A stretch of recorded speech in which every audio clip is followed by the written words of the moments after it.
that we were not able to, or we had to postpone the. This was scheduled earlier, no, before the election, and we had to postpone it because during that time, everybody, most people were engrossed with the upcoming election. So ang nag-register doon, napaka-konti, no? In fact, less than 20, no? And it was about to to uh, go on during those times. Pero we had to postpone it, but now kabaliktara naman, ano? And we have had more than 100 plus registration. So, okay, welcome to the 19 Laws on Compensation and Benefits. Here, we are focusing 5.1, the module on SSS. And gaya nga na nasabi ko, how does this particular module fit into the entire spectrum of total rewards and our certification program? Gaya ng nasabi ko po sa inyo, Module 5.1 is just one of them. We have done Module 1 noong, kailan ba ito? February 4, 2022, and it was about minimum wage. No? Ang Module 5 ngayon is just one among the 19 laws that we are doing. No? And noong Module 2, which we did on March 4, apat na laws po, apat na law ang pinag-usapan natin doon: holiday pay, premium pay, overtime pay, night shift differential. Then on Module 3, April 1 natin dineliver yon, there were the following laws, no, na pinag-usapan natin: service charges, service incentive leave, maternity benefits, paternity leave, parental leave for solo parents, leave for victims of violence against women and children, yung tinatawag po nating VAUSI, and then especially for women. Then katatapos po natin ng Module 4 noong April 8, we talked about paying the 13-month pay, separation pay, and retirement pay. So nandito na po tayo sa last module, module number 5, and it will start for today. It will start on SSS. Then we will have 3 more sub-modules on PhilHealth and on Pag-ibig at saka compensation and benefits. I'm sorry, ECC. So yung Employee Compensation Program at saka yung pagsasama natin, and then we will have PhilHealth separately as Module 5.2. And then yung Module 5.3 would be ECC at saka Pag-ibig. So, 5 pong modules for the 19 laws. And what does that make you? You become an expert in compensation and benefits for, pagpasensya na po yung Philippines. No? To become an expert, we have separated it into 2 course modules. The statutory benefits, which we have entitled 19 laws, at saka yung fundamentals of compensation and benefits. 19 laws, ito po yung minimum requirement of law na sinasaad po ng our Department of Labor is very much concerned. Pinagsama-sama nila yung 19 laws on compensation, and because they came up with a booklet on this, we took the opportunity to run a program on statutory benefits para maging dalubhasa kayong lahat, to become an expert. And then we also have the second portion, which is fundamentals on compensation and benefits. And if you are able to complete these 2, then you are ready for accreditation. Now, yung fundamentals of total rewards, unahin ko po muna ito, no? Nabanggit ko na yung 5 modules on 19 laws. Ito naman yung pangalawang segment, which is fundamentals on total rewards. Last year, we did a full cycle. Limang modules po yan. On first is the overview. Then you have job evaluation, job analysis. Module 3, Module 4, salary structure, and Module 5, performance appraisal. So that was done in 5 modules last year. You can see the dates. And then we ended on July 9. Now for this year, we run again the same program because of insistent public demand, and a total of 2 cycles on fundamentals on total rewards have been completed in these last 2 years. No? Ang pinakahuli po was last April 9. Natapos na natin. Ngayon binubuo natin, tinatapos natin yung statutory benefits or the 19 laws. Because if you are able to complete these two modules, ito yung sinasabi kong you become a complete person on compensation and benefits. Pag na-complete nyo yung modular courses, the 5 modules on 19 laws and the 5 modules on fundamentals of comp and ben, you become a subject matter expert, and we can entitle you or certify you to become a certified total rewards associate dito sa Philippines. Ano ba yung certification nito? Para itong para itong getting recognition as a CPA or as a mechanical engineer and so on. Although it has not been included in the professional list of PRC, or Philippine Professional Regulations Commission. But we have plans to formalize this with a university, because right now we have formalized this with ASEAN Total Rewards Institute of Singapore. But I think I'm trying to finalize this particular certification na pagka nakapasa ka ng validation, you become a certified CTRA Philippines with a certain university. Hindi ko pala ma-announce pa because I'm finalizing that particular initiative. Now, meron na pong 7 nakatapos nung lahat ng courses. Kasi pag natapos po ito, you take the validation exams, then you get certified. And so I'd like to congratulate the following. Sila po ang mga dalubhasa na sa compensation and benefits Philippine setting.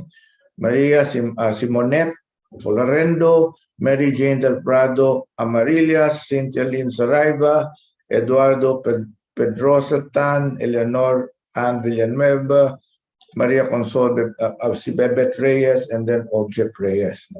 So, itong mga ito nakatapos ng kurso, and kayo din po, if you are able to finish itong courses na binanggit ko, 5 on 19 laws, 5 modules on compensation and benefits fundamentals, then i-recognize kayo na expert as a benefits and compensation practitioners in the Philippines. Philippine setting po yan, pero pinagmamalaki po ng HRMBSI that we have an international accreditation program with the ASEAN Total Rewards Institute. It becomes right now we have already 444 or 443 certified CTRS or specialists, certified total reward specialists, certified total rewards professional, CTRP and CTRF. Ito po yung composition. Ang Pilipinas po sa Southeast Asia ang pinakamadaming na certify na, and HRMBSI is the one responsible for certifying all of these 82 CTRS, 64 CTRP, and 9 CTRF. Tayo po ang namumuno dito sa ASEAN region. So we are going to have, para sa mga dalubhasa na talaga sa compensation and benefits, we are going to have another one for CTRS and CTRP this coming July. Singapore po ang nag-ano niyan. ATRI Singapore ang nagsa-certify with partnership with us. So if you're dalubhasa kayo sa sa compensation and benefits, feel free to register and get certified. So meron tayong local component, meron din tayong ASEAN component. You become recognized in the ASEAN region as a practitioner in total rewards. So yun po lang ang gusto kong mabanggit sa inyo, and that maraming salamat for allowing me to share with you our program, our initiatives on total rewards. And we are now going to focus in this particular module, particularly on SSS, because madami mga developments dito sa area na ito. And we have invited somebody who is really an expert on this, direct coming from SSS, and sila Anjo ang i-introduce them properly later. So Anjo, maraming salamat for allowing me these few minutes to talk about HRMBSI program on Total Rewards. Back to you, Anjo. Thank you. Most certainly, sir. Maraming salamat din po for giving us an update regarding the CTRS and CTRP certification programs that we have in cooperation with ASEAN Total Rewards Institute or A3. So, sa July po, 2022, upcoming na itong ating dalawang programs. So, we really hope that you would be able to make it and join us. The first step doon would be to prepare your CV. Kasi yung CV po, napaka-importante upang ma-assess po ng ating mga faculty yung inyong capability in terms of which certification level you would be in. Is it going to be in the CTRS or the CTRP program para po ma-assess and provide you with the proper program that is befitting your current career level and status. So, prepare your CV, send it to us, and then we will be evaluating you. Tama po ba, Sir Freddy? Tama. Yep. All right. Sige po. So, in the meantime, while we are awaiting your respective CVs and mulling over, should I join this? And so, and I really request you to do so. Allow us to share with you a few other programs that HRMBSI would be running in the upcoming weeks. So, if, Christian, could you please help me flash on screen some of our programs that are coming this few weeks? Okay. Okay. Supposedly, tomorrow na po itong a dive on diversity. When you talk about diversity, it's really all about diversity and inclusion with many ways by which we are, evolving into a team dynamic organization. Importante na wini-welcome din natin ang diversity sa ating mga sariling kumpanya. And so, tomorrow, we'll be running a program called A Dive on Diversity. But we have decided that since May 28 will be another Saturday na pwede natin gamitin yan, we can also run Dive on Diversity next Saturday. So if you have time to mull it over, we can run the Dive on Diversity on May 28. And it's going to be a 3-hour program on diversity and inclusion. So please join us, a deep dive on diversity, right? Next one. The next course is on effective business presentation happening on May 24th. It's from 9 a.m. to 4 p.m.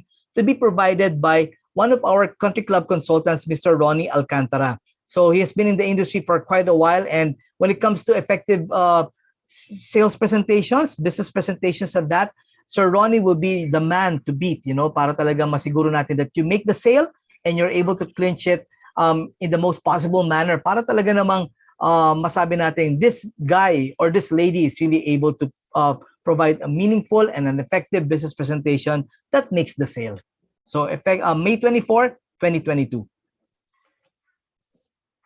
Just like what Sir Freddy had mentioned, meron tayong continuation ng ating 19 laws on compensation and benefits. So full modules this time on module 5.2 and 5.3, a combination of PhilHealth, ECC, and Pag-ibig. So if today we're going to be putting focus on SSS, on May 27, we'll be having PhilHealth, ECC, and Pag-ibig. So if you want to complete the lineup of all these mandatory benefits na palagay ninyo magagamit ninyo sa inyong respective HR organizations, please sign up, register with us. You just have to scan this QR code right now, or just simply send us an email or a chat, and we'll be looking forward to providing you with the registration link so that you'll be able to complete next week's program on Master of Statutory Benefits on PhilHealth, ECC, and Pag-ibig. So next Friday na po yan.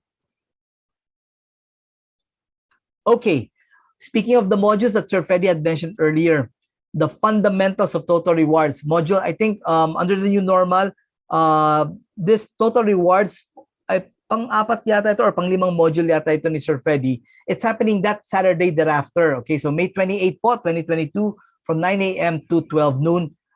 We have another module on the fundamentals of Total Rewards kabilang doon sa 5 pinakita modules ni Sir Freddy. Okay. And then June 3 is going to be another module on job evaluation under the new normal, part of the Total Rewards modules fundamental series. Okay, so June 3 po ito, again from 9 a.m. to 12 noon with Sir Freddy and also Mr. John Marvin Ong. Ayan, so our co-speaker dito sa ating job evaluation webinar na ito. And then on June 4, we have a program called the 3 F's of Effective Coaching.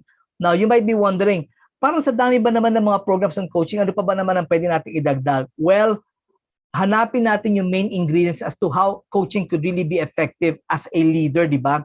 And these 3 Fs, malalaman ninyo yan. But seeing those icons that you have there on the screen, you know that one talks about giving focus. The second is about having faith. And the third one is really all about fire. So this is faith, focus, and fire. The 3 Fs of effective coaching. How do we make use of these 3 ingredients? Let me show you how.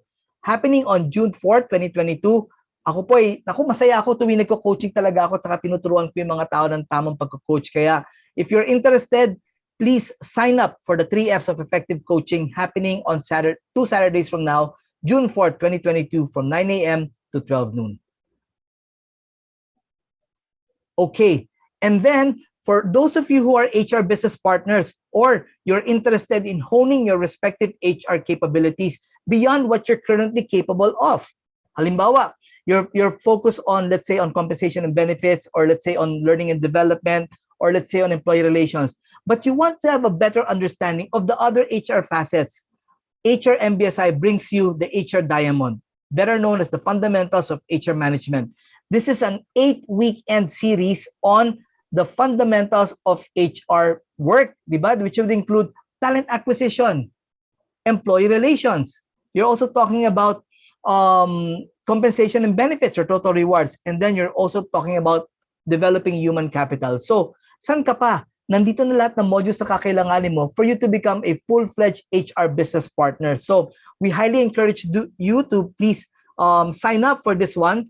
This is, if you're interested in joining all 8 modules or all 4 modules in 8-weekend series yon, we would highly recommend that. If you're interested in just the modular series, let's say you're interested in talent acquisition or your interest is in employee relations, we would also welcome that opportunity. So it's a full 8-weekend package for fundamentals of HR management, better known as HR Diamond. So pag-isipan po ninyo, napakaganda pong programa nito. We had one last year. It was highly successful, and we look forward to replicating this success in the upcoming weeks.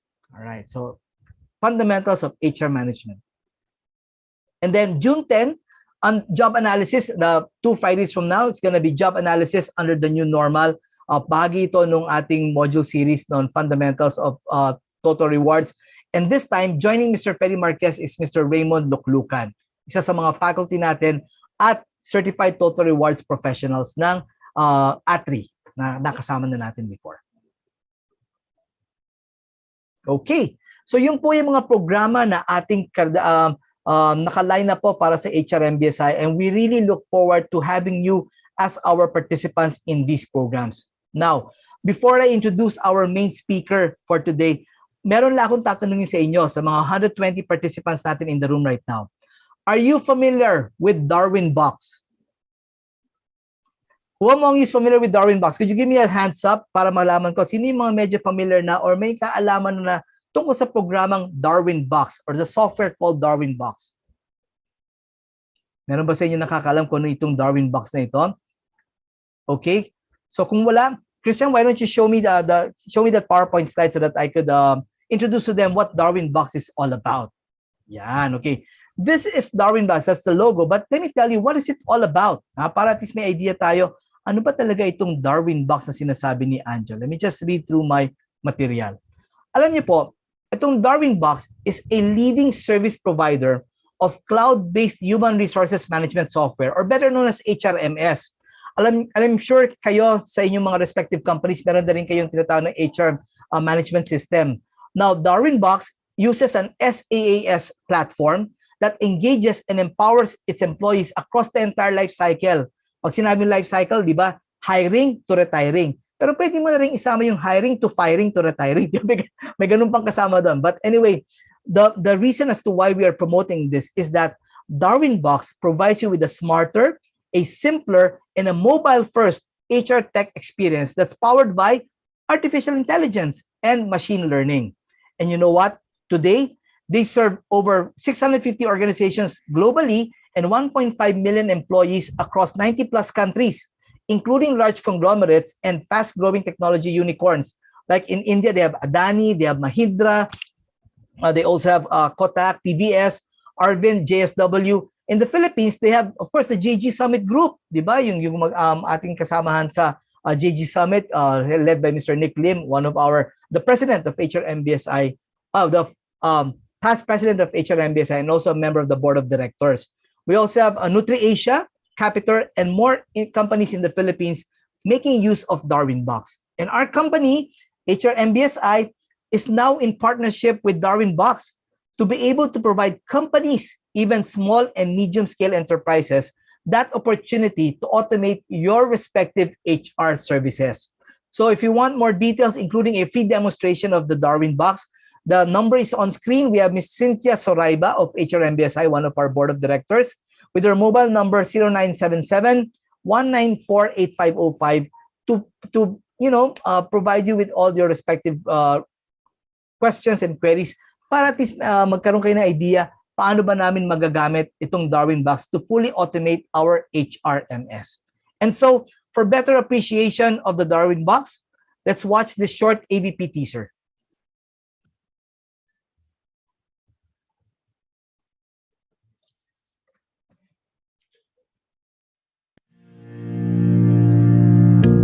As the modern-day workforce evolves, HR is faced with the challenging task of managing a dynamic human capital. However, many organizations still use outdated and disintegrated HCM solutions, which often lead to reluctant and poor user adoption. So why not make life simple, even at work? Meet Darwin Box, a new-age end-to-end HCM platform built for enterprises. It helps you manage the complete employee life cycle from hire to retire on one unified platform. With a mobile-first and intuitive user experience, Darwin Box is flexible to configure and easy to integrate. Darwin Box's recruitment and onboarding module makes your entire hiring process effective. From raising requisitions to hiring workflows to sending out digital offer letters, this module empowers you to make smarter business decisions. As Darwin Box becomes your organization's single source of truth, you get to manage complex functional structures with customizable workflows. With easy access to employee data and history, paired with effective permission controls, say hello to intelligent record keeping. The platform also enables managers to work with diverse shifts and rosters, allowing personalization of leaves and attendance, with features like geotagging, OneView, and more. Review and reward your employees effectively by configuring unique assessment frameworks, cascading goals, and sharing real-time feedback. Our comprehensive suite allows you to identify, award, and retain your high performers. With the talent management module also on the mobile, instant and holistic feedback is always a click away. It offers an automated 4-step payroll to help you manage varied salary structures. You can also easily track and approve expenses. You can also connect better on your organization's own social network to engage, update, and collaborate. Now experience the power of agility as you build custom reports from exhaustive data sets available on the fly. This, coupled with visual and predictive analytics, is the powerful combination you need to make a greater business impact. So take something that's new age, truly digital, and a one-stop solution for HR. Choose Darwin Box.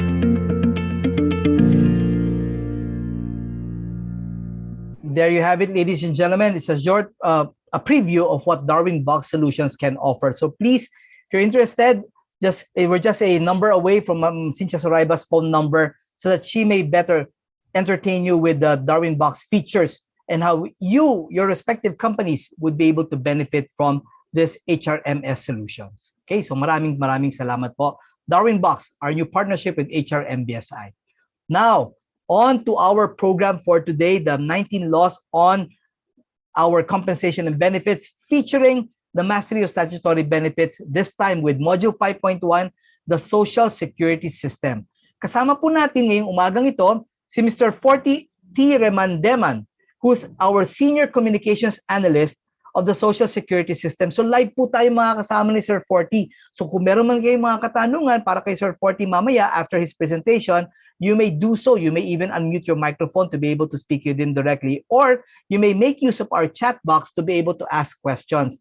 Si Sir Forty po ay kasama sa team member ng Member Education Department ng SSS, at ang ating SSS po ay kapartner po natin sila. So we'd like to thank Attorney Mapalo for allowing Sir Forty to join us at saka si Ma'am Patricia na nakasama natin noong nakaraan sa ating SSS module. So now we are privileged to have Mr. Forty Remandeman. Magandang umaga, Sir Forty.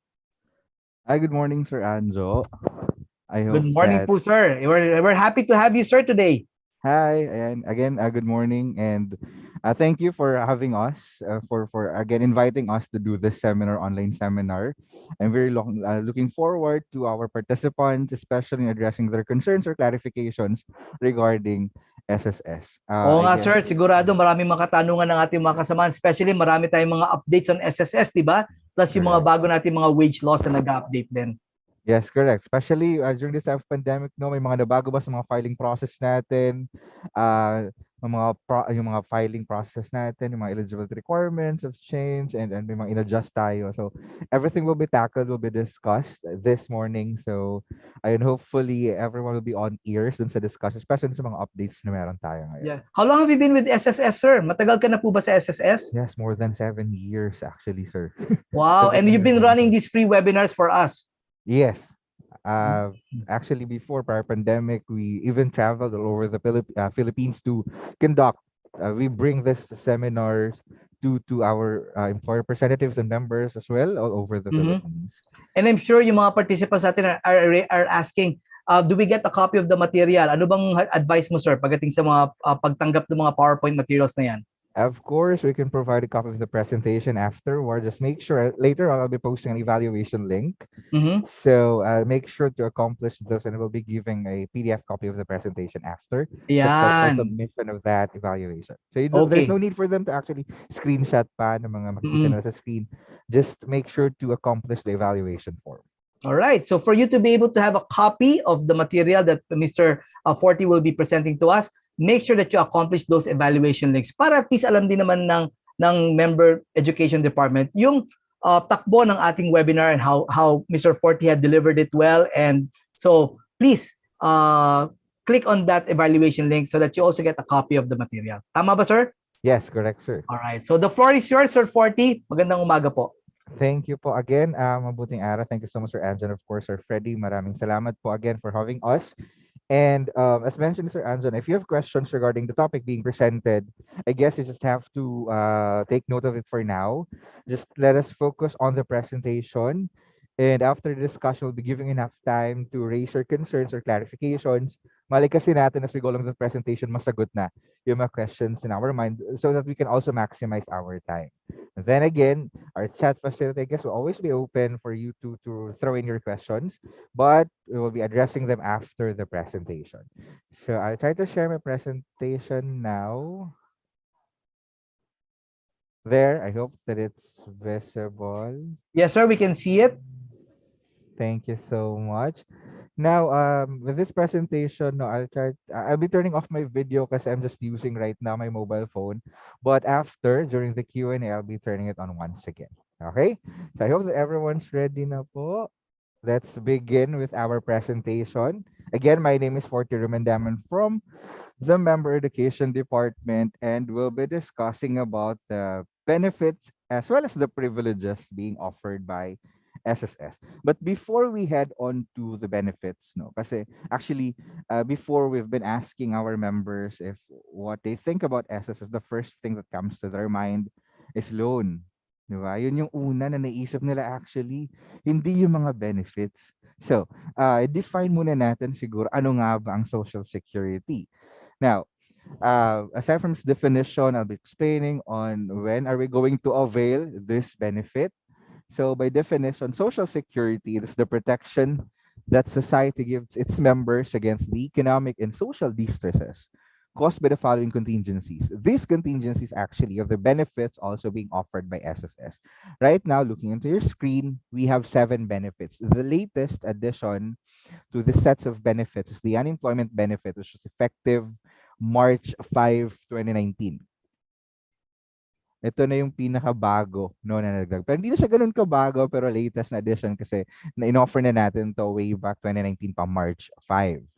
Now, what I would like to emphasize here is the idea on when we are going to avail of the SSS benefit. Take note Na yung idea din ni SSS in providing benefits to its members is whenever there is a loss of income on our part. Halimbawa, nawalan tayo ng kita dahil tayo ay nagkasakit. Hindi nakapagtrabaho, nawalan ng kita dahil nagkasakit, we have sickness. Para sa mga female members natin, nanganak or nagkaroon ng miscarriage, we have maternity benefit. Hindi nakapagtrabaho dahil ito nga, nawalan ng trabaho, we have unemployment, nabalda, we have disability, old age na, we have retirement until death, we have funeral and death benefit. As you will notice as well, hindi nakalatag dito yung mga loans like salary loan or calamity loan, if any, na offer ni SSS kasi ang main mandate naman sa atin ng batas is to provide this benefits, itong mga benefits na nakita natin. Loan is only a privilege, and when we say privilege, anytime we can offer loan or not, since again, ang main mandate naman sa atin ng batas is to provide benefits. And some of you might be hesitant ngayon ko na i-address to, no? Because we've talked to some of our members, especially mga voluntary members na individually paying members, na they're hesitant to avail of their sickness benefit, maternity, disability benefit in a fear na pagdating ng retirement, halimbawa, i-offset or ibabawas yung mga benefits na previously availed dun sa kanilang retirement benefit, and that is not the case. Okay? Each benefit stands on its own. Kanya-kanya po yan. Kahit mabinggo nyo po lahat ng mga benefits na yun. Provided that you've qualified, okay lang naman po. Okay? Provided that you've met the qualifying conditions.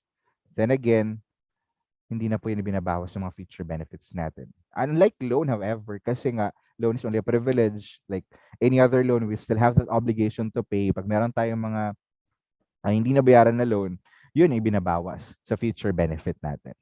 Okay? Now, quickly, I'll be giving you a classification dun sa types of coverage that we have in SSS. Siyempre, we have compulsory and voluntary. Pag sinabi natin compulsory, mandatory, diba? Walang bargaining agreement na mangyayari, especially for employed in a private sector. Those working sa mga private sectors natin, they are mandated by law to have a coverage kay SSS regardless of employment status, duration of employment, dapat po on the first of employment, basta nagtrabaho sa private sector, covered na yan ni SSS. Also under this category are those self-employed persons, sila po yung mga walang employer, maliban sa sarili nila, they derive their earnings or income directly from business o pag-practice ng profession. Pwede yan, self-employed. Also, yung mga household helpers natin, yung mga kasambahays, if you have kasambahays, no, yung mga household helpers, mandated by law to report them for coverage. Actually, under SSS, we've covered them way back 1993 pa. And if you're well aware, meron tayong batas kasambahay, no, that does not only provide coverage for SSS, but other social security, social agencies as well, like PhilHealth and Pag-ibig. So pag meron tayong kasambahay, report natin for SSS, coverage kay SSS, PhilHealth, and Pag-ibig as well. Then yung mga OFW natin, overseas Filipino workers under compulsory coverage din. On the other hand, itong voluntary coverage naman, syempre pag sinabi nating voluntary, nasa inyo po if you want to be a member of SSS or if you want to continue your contributions or membership with SSS, voluntary. Under this naman are those separated members. Sila naman po yung mga separated from employment. Okay? Let's say for example, if currently you are employed and then soon you will file for resignation sa company niyo, wag naman sana, no? Pero kung yun yung decision nila, okay lang. But once you get separated from employment and you wish to continue paying your contributions, you can go as voluntary member. Now, how do we do that? How do we transition from an employed status to a voluntary na status? There's no need for a document to be submitted kay SSS. Ang gagawin po nila is just have to pay your contribution as voluntary member using the payment reference number PRN. Once posted yung contribution na yun, your membership status will automatically be updated to voluntary. And once you regain employment or makapagtrabaho ulit kayo, i-report lang kayo ng employer nyo na bago. mag-update din yung inyong membership status as covered employee. So, ganun lang siya kadali. Again, wala nang mga documents na kailangan if you would transition from employed to a voluntary since you wish to continue paying your contributions kay SSS. Another one, the last type of membership is the non-working spouse. For some of you who have just heard this now, yung mga non-working spouse po sila yung mga fully devoted din sa management ng household.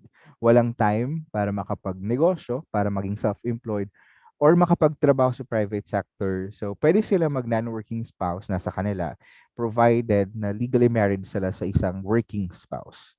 Yun lang naman yung condition. Legally married and legally married to a working spouse. So, nasa kanila yun. If they want to be a member of SSS as non-working spouse. Okay? Now, moving on to the contribution, actually, familiar na kayo dito kasi 2021 pa tayo nagbago ng contribution rate, no? From 12%, it now became 13%.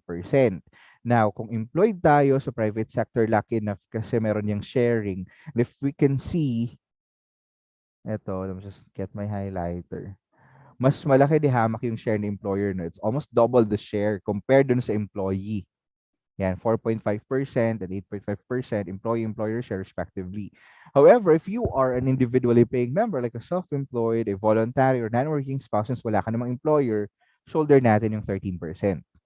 Okay? And for the amount of contribution or premium per month, minimum is 390 and a maximum of 3,250 per month, with its corresponding monthly salary credit of 3,000 and a maximum of 25,000. Now, some of you might be asking, with this maximum 25,000 na monthly salary credit, kasi iba are confused as to the computation of benefit. Are they going to follow this 25,000 or remain at 20,000 monthly salary credit? Now, let me just clarify this. Pagdating po sa amount of benefit natin kay SSS, it will still be computed based on 20,000 maximum monthly salary credit. 20,000 pa rin yung max natin na MSC. For those of you who are computing sickness and maternity benefit na ina-advance sa mga employees ninyo, it will still be computed again at a maximum of 20,000 MSC. Why? The purpose of monthly salary credit exceeding 20,000 until 25,000 is to determine if you have contributions for WISP or yung mandatory provident fund natin, which will be discussed later on. Again,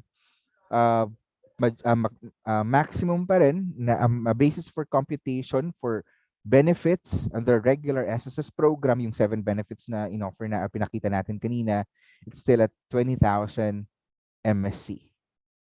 Now, iba, nako-confuse, sir, ano ba yung MSC na yan? You've been mentioning it kanina pa. Ano yung MSC? Monthly salary credit. This is ito po yung ginagamit natin sa pag-determine and pag-compute ng amount of benefit. So let's say, for example, if you're paying the minimum amount, which is 390 pesos per month, itong 390, okay? If you are going to file for a sickness benefit or maternity benefit, for example, ang gagamitin natin sa pag-compute ng benefit ninyo is 3,000. It's corresponding MSC. So, hindi siya 390. Dito pa lang, di na tayo lugi, no? Yung binabayad natin is 390, pero yung basis ng computation is the monthly salary credit. And again, in this case, that would be 3,000. So, yun naman yung purpose ng monthly salary credit. Determine ang pag-compute ng inyong amount of benefit. Okay? Now, I've mentioned about the WISP or the Workers Investment and Savings Program. Okay. Actually, kasabay ng pagbabago ng contribution rate natin simula January of 2021, we've also introduced this program. Mas nauna natin itong nakilala as MPF or the Mandatory Provident Fund. But its official product name right now is Workers Investment and Savings Program. So ano nga ba ito? It is a program that aims to provide sa inyo as members a convenient and tax-free. Kagaya ng mga benefits naman ni SSS, all of SSS benefits are tax-free na savings scheme. Ito, a savings scheme siya. So if you're aware of like a retirement fund we're in right now, magsisave lang tayo na magsisave, and pagdating ng retirement, it's time na may enjoy natin. Sorry, I'm getting feedback. Some akin ba yun? I guess it's not. Sorry. So, ayan, parang retirement fund where you get to contribute for now and then may enjoy natin siya during retirement. So, magbabayad tayo ng benefits dito para sa inyo then as members or your beneficiaries. Maliban pa on top of the benefits provided na under the Social Security Act of 2018 or yung 7 benefits na pinakita natin kanina. Okay, now, questions here are, how do we enroll in this program? Okay, paano ba tayo mag-enroll sa programang ito? How do we get the benefit? How do we file for the benefit?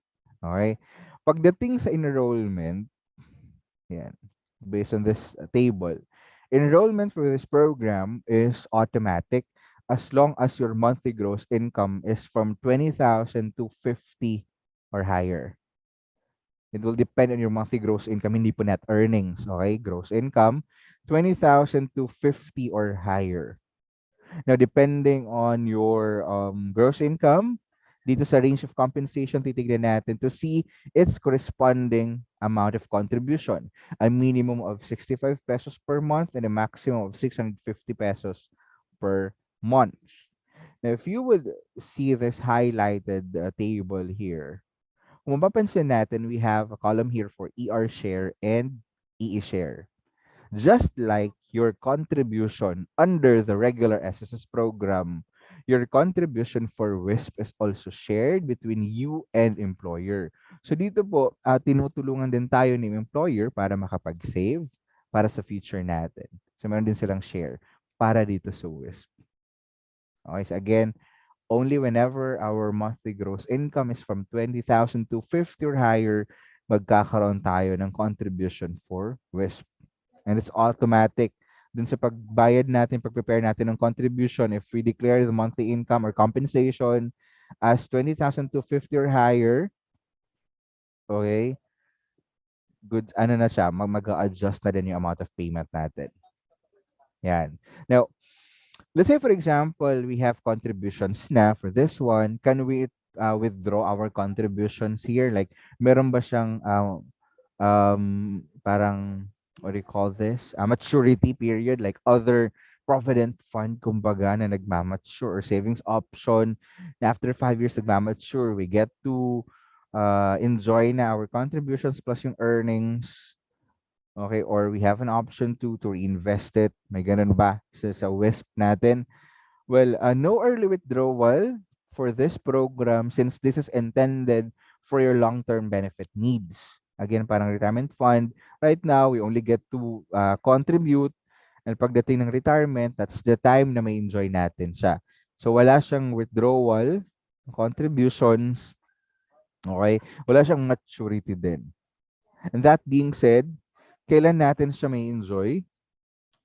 Okay, once nakapag-claim na tayo ng ating final claim kay SSS. And what are those considered final claim kay SSS? We have retirement, total disability, or death benefit, whichever comes first. Okay? Retirement, total disability, death benefit, whichever comes first. By that time, you will receive your benefit, for example, retirement. You will receive your retirement benefit. On top of that, you will receive your benefit from WISP, which comprises of your contributions plus the earnings incurred. Okay? So, dalawa yung benefit na makukuha ninyo from WISP and from the regular SS program. Now, how do we file naman for this benefit na? Since, so for example, I've already applied for my retirement benefit, how do I get yung benefit ko naman from WISP? Filing of your benefit application for this program is also automatic. Okay? Once na-approve na halimbawa yung retirement benefit, automatic na natin ito ipaprocess. No separate filing needed. Hindi na kailangan mag-accomplish pa ng form or mag-submit sa branch. No need for that. Once approved ng retirement claim, you will be provided na. Okay? You will be given na ng inyong benefit under WISP. Yan. So, Can I monitor our contributions from WISP? Of course, for transparency purposes. Under inquiry, just look for contributions. There will be a separate tab for WISP. Okay, and then you can monitor there. Now, one important feature of this WISP is what we call a principal preservation. Ibig sabihin, your principal will always be protected under this program. So let's say, for example, if you already have like, sabihin na natin 300,000 na total contributions or principal, you know that whatever happens kay SSS, yung 300,000 na yun, siguradong makukuha nyo pa rin yun ng buo, in full. Okay? Kasi ganun siya ka-safe. Ganun siya ka-protektado. And again, you can monitor naman your contributions and earnings dito sa inyong my.sss. So make sure that you are registered in our website. Meron na po kayong account para sa monitoring ng inyong record. Okay? Now, ito naman na yung mga benefits. But before I proceed further, let me just confirm if our pacing is just right or I'm going too fast with my discussion. Can I get at least a reaction man lang or through chat if okay lang naman po yung pacing natin? Or do I have to adjust something?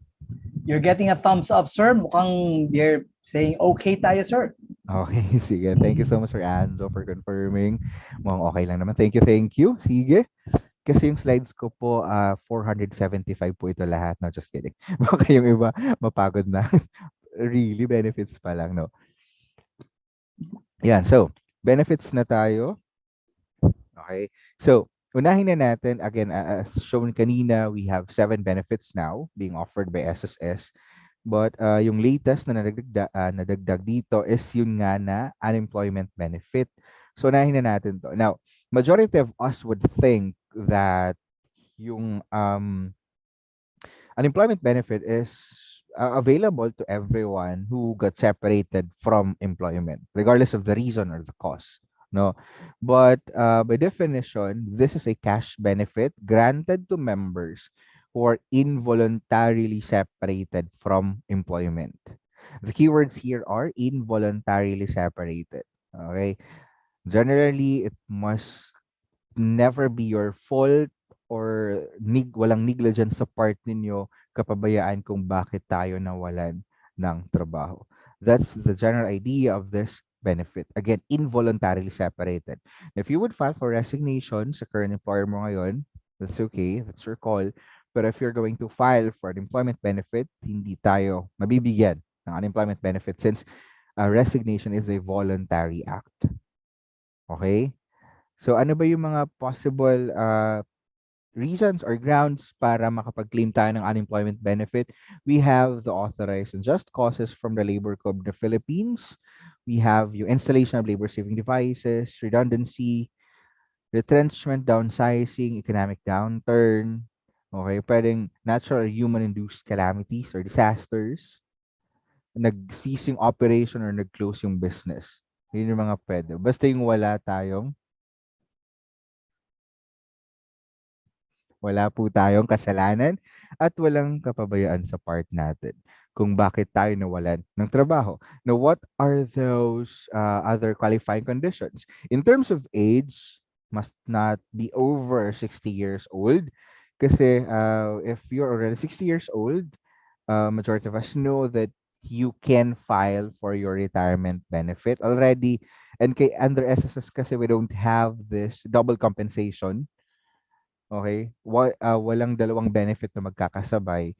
If you're already 60 years old and qualified for a retirement benefit, you might as well file for the retirement benefit since mas malaki naman yung matatanggap nun. So, yun. This is actually, itong age requirement is in line with retirement benefit natin, which will be discussed again later on pa. Pagdating sa contributions naman, at least 36 months, 12 months doon dapat updated within a year and a half or 18-month period bago yung buwan kung kailan kayo nawalan ng trabaho, involuntarily separated. So let's say, for example, you've been separated involuntarily this month of May 2022. As of April pa lang, dapat meron na tayong at least 36 months. And from April, counting backwards, 18 months, within that period, dapat merong 12 months. Yung 12 months na yun, not necessarily consecutive. Basta pasok dun sa 18-month period na yun, and a total of at least 36 months contribution-wise, you may qualify for, or you may file for this unemployment benefit. Now, third is has no settled unemployment benefit within the last 3 years. This actually also imposes a limitation. Big sabihin dito, we can only avail of this unemployment benefit once every 3 years if we have previously settled or approved unemployment benefit. So again, for example, if you've been granted an unemployment benefit this May of 2022 for the next 3 years, kahit valid yung reason, hindi kayo makakapag-avail ng unemployment benefit, parang ma-reset yung eligibility natin after 3 years from your previously settled or approved unemployment benefit. And again, separation did not arise from employee's fault or negligence. So let's say, for example naman, you've been terminated sa company ninyo, but the reason was you've been violating a lot of company policies, if not all of the company policies, no? So, though ayaw nyo naman sana na mawala ng trabaho, if that was the reason for your involuntary separation, kahit ayaw nyo sana no, na mawalan ng trabaho, hindi pa rin kayo makakapag-apply or makakapag-claim ng unemployment benefit kasi you were the one at fault there. Kaya ka na-terminate since you've been violating a lot of company policies. Okay? So dito sa unemployment benefit natin, siguro para mas madali nating matandaan, for you to qualify sa unemployment benefit, hindi dito mag-a-apply yung mga famous breakup lines ninyo. Yung mga, it's not you, it's me. Okay, pagdating sa unemployment benefit dapat it's not me, it's you to qualify. Okay, now kidding aside, again, yun lang naman din yung idea. So, again, it should never be your fault at walang negligence sa part ninyo kung bakit kayo nawalan ng trabaho. How do we file for this? Actually, medyo nabago na din na yung interface natin sa website. Under e-services, under benefits, hanapin nyo na lang po yung apply for unemployment benefit. Application kasi for this is strictly online. We would not accept na nung mga natin through form. Mga application actually online lang talaga yung mga application natin. But before you would file for this, make sure that you have an approved disbursement account under the disbursement account enrollment module, since ngayon, checklist disbursement na tayo. Once approve yung benefit or even loan proceeds ninyo, it will automatically be credited to your approved disbursement account. So quick process, you just have to provide the required information here, and at the last part, you get to select a DOLE office na malapit sa inyo or address ng company. Kasi once na masubmit ninyo to dito successfully, you will have your transaction number. With that transaction number, okay, isasubmit niyo yun sa DOLE together with the notice of termination from your previous employer. So merong notice of termination kayong kukunin sa previous employer, and employer will provide for that. Notice of termination, okay, notice of termination siya, and then yung transaction number. Yun yung ipro-provide sa DOLE once na-submit ito. Of course, copy ng valid ID. Then once ma-confirm ito ni DOLE electronically as well, saka natin ipaprocess ng unemployment benefit. Now, how long can we file for our benefit? Okay, the prescriptive period of filing for unemployment benefit is within 1 year. Okay, from the date of involuntary separation. So you will be given a year to file for this. No extension kasi strictly online lang naman. So, using your my.sss. Actually, no, pagdating sa mga benefits ni SSS, almost all of the benefits can be filed online na, and electronic na yung disbursement through banking disbursement na. Ganoon na siya ka-convenient ngayon. So hopefully, ma-maximize din natin itong change, no, from SSS. So again, 1 year yung prescriptive period of filing. Now, next benefit is a sickness benefit. Okay. Ito naman, daily cash allowance paid to a member for the number of days he or she is unable to work due to sickness or injury. Okay. Sickness or injury. hindi nakapagtrabaho dahil sa pagkakasakit or pagkakaroon ng injuries. Ang yun naman yung idea, no, nagkaroon ng loss of income. Now, what are the qualifying conditions for this benefit? Una, confined for at least 4 days. Yung 4 days na to, calendar days, and tuloy-tuloy, continuous na 4 days. So even if you got sick, for example, on a weekend or holiday, wala kayong trabaho, wala kayong pasok, it's okay. It will still be counted pagdating sa illness or sickness, ha. Basta nagkasakit ng tuloy-tuloy na hindi bababa sa 4 na araw. Now, don't be bothered with the word confined kasi hindi naman kailangan na-confine lang kayo sa hospital for you to qualify for this. We have two types of confinement. We have hospital and home confinement. Okay? So, either pwede namang makapag-claim. As long as confirmed yung illness and is supported, of course, by medical certificate. Some of you might ask, is there such a list lang of compensable diseases or sickness or illness under sickness benefit? So, there's none. As long as, again, confirmed yung illness or injury and is supported by medical certificate, you can file for this. Same with, let's say, for example, if you tested positive for COVID-19, pwede siyang i-file as long as you have a positive result from RT-PCR test or rapid antigen test basta administered by a DOH accredited facility. So, pwede siya i-file. In terms of contributions, nakapagbayad ng at least 3 months within the 12-month period baging semester of sickness or injury. 3 months lang po, hindi kailangan magkakatabi. Okay? Kahit galing sa ibang employer or as galing yan as voluntary na contribution, won't matter as long as within the 12-month period yun, baging semester of sickness or injury, contribution-wise, our member will qualify. And definitely, yung process natin for this, pag employed member, kailangan i-notify si employer. Employer will then notify SSS of your sickness or injury. Then kung unemployed, like voluntary, then individually paying member, directly po kay SSS ang pag-notify, pagpo-file ng benefit. And if employed, kailangan po magamit muna or makonsume yung current sick leave with pay bago makapag-claim ng sickness benefit. For example, if you've been approved from your sickness notification 15 days, no, na sickness benefit, approved confinement is for 15 days, and you still have 5 days nestle with pay sa company mo ngayon. So those 5 days will be paid under the SL with pay, under SL from company, and the remaining 10, yun na ipa-file natin for sickness benefit under SSS. Okay?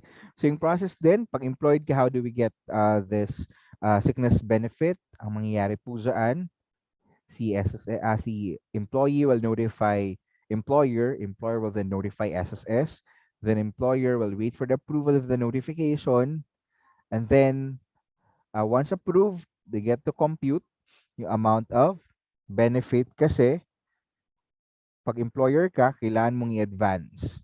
Okay? Yung benefit to your employee. After advance payment, you will then file for reimbursement kay SSS. But before advancing the amount of benefit, make sure to wait for the approved notification from SSS muna. Kasi yun yung magiging basis ninyo for the number of days sa computation. Then after, yun yan, advance to employee, and then after, file for reimbursement kay SSS. Para sa mga employers natin, online na din po yung application both for notification and reimbursement using your my.sss account, employer account naman sa my.sss. There's no need for you to visit the branch or your servicing branch just to file for your the sickness benefit, both for notification and reimbursement as well. Okay, but then again, you have to advance it to your employee. Yan. Next up is the maternity benefit. Ito naman, daily cash allowance granted to female member who is unable to work due to childbirth or miscarriage, emergency termination of pregnancy or ATP. So, ito, maternity benefit natin, kagaya ng sickness pagdating sa contribution, ito yung mga qualifying condition niya. 3 months lang din, same with sickness, and kailangan po nakapag-notify din sa employer. Employer will then notify SSS of your pregnancy. Pag kayo naman po ay individual member, like voluntary, directly you can notify SSS through your my.sss or SSS mobile app. Pwede kayo mag-notify na doon. So employer will notify again, SSS. Now, how soon can the female member notify her employer? As soon as confirm na po na kayo pregnant with supporting documents like ultrasound report or medical documents that would prove or support of your pregnancy. Okay? So, ayan. Pa-file na natin kay employer. Employer will file for in your behalf sa notification. Now, maternity benefit is also same with sickness benefit kasi kailangan din po yan i-advance ni employer. As an employer, you have to advance the benefit within 30 days from filing of maternity leave application. Itong maternity leave application, hindi po ito yung notification ha. Ito yung mismong leave application sa company kung kailan mag-start talaga na magli-leave na yung female member. And then once the employee returned to work, magpa-file na kayo ng reimbursement kay SSS. Now, what if ang problem naman namin kasi yung iba kasi na employer, they're hesitant to advance the benefit in a fear na baka hindi na bumalik. Imagine for that, yung number of days natin yun, hindi na bumalik yung employee. Can we reimburse still yung amount of benefit in advance natin? Of course, you still can. Kung hindi na siya bumalik, okay, ang kailangan nyo pong i-prepare dito is yung approved notification. Just take note of this.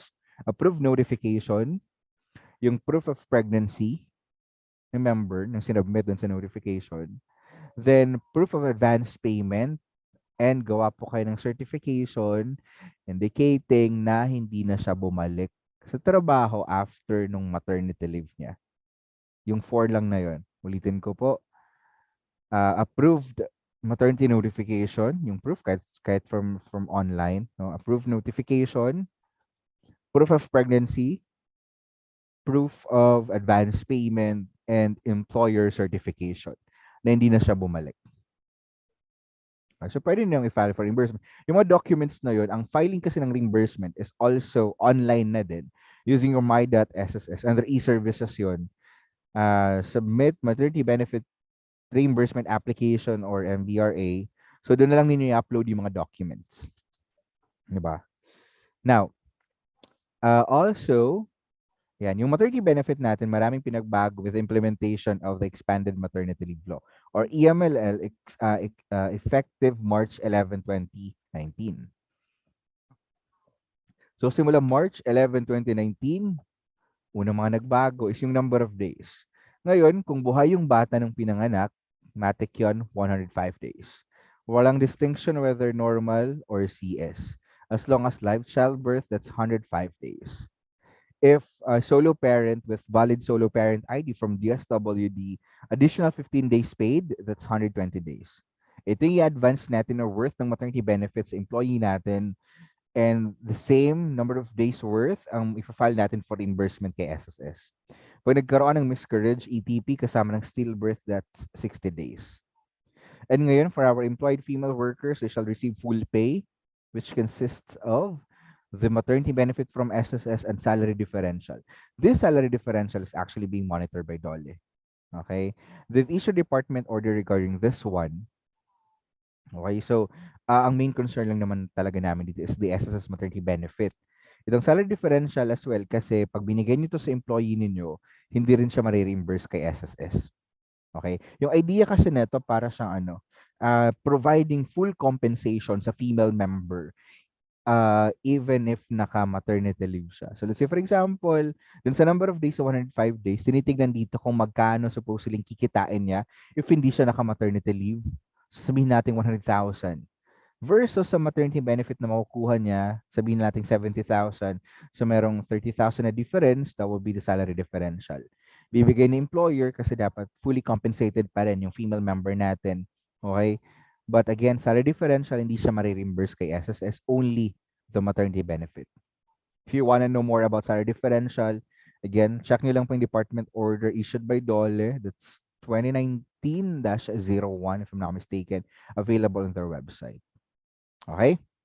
Now, aside from that number of days na nagbago, ngayon po meron na ding allocation of maternity leave credits. Okay? Now, take note of this. This is just an option. Okay? This is just an option for our female members. They now have an option to allocate or others call this a pasa leave. Magpasa ng leave, isang araw, dalawa, tatlo, apat, hanggang 7 days to child's father or alternate caregiver. Now, this is on top of the existing paternity leave that are being provided by separate laws. Okay? So, dito sa child's father, ang difference pa niya, married or not to the female member. Alam ko, if I'm not mistaken, under paternity leave kasi, which is under DOLE, sila implement ng agency noon, it's kailangan legal spouse. Okay? Pag hindi na dito, married or not to the female member, pwede mong pagpasahan ng leave up to 7 days. Kung hindi naman, alternate caregiver, relative of the fourth degree of consanguinity or current partner, regardless of sexual or gender orientation, as long as they're sharing the same household or living under the same roof, pwedeng pagpasahan. 7 days. Now, just make sure that if we're going to allocate the 7 days, ang pagpapasahan natin is employed na child's father alternate caregiver. Kasi ang magbabayad neto is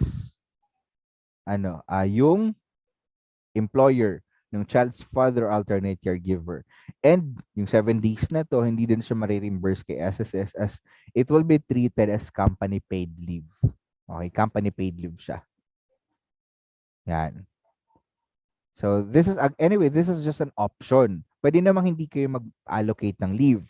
Kasi, let's say for example, if you're going to allocate the leave, as a female member initially entitled for 105 days, and you will allocate the 7 days to the child's father, yung 105 days ninyo, mabawasan natin ng 7, you now get to enjoy your maternity benefit for 98 days.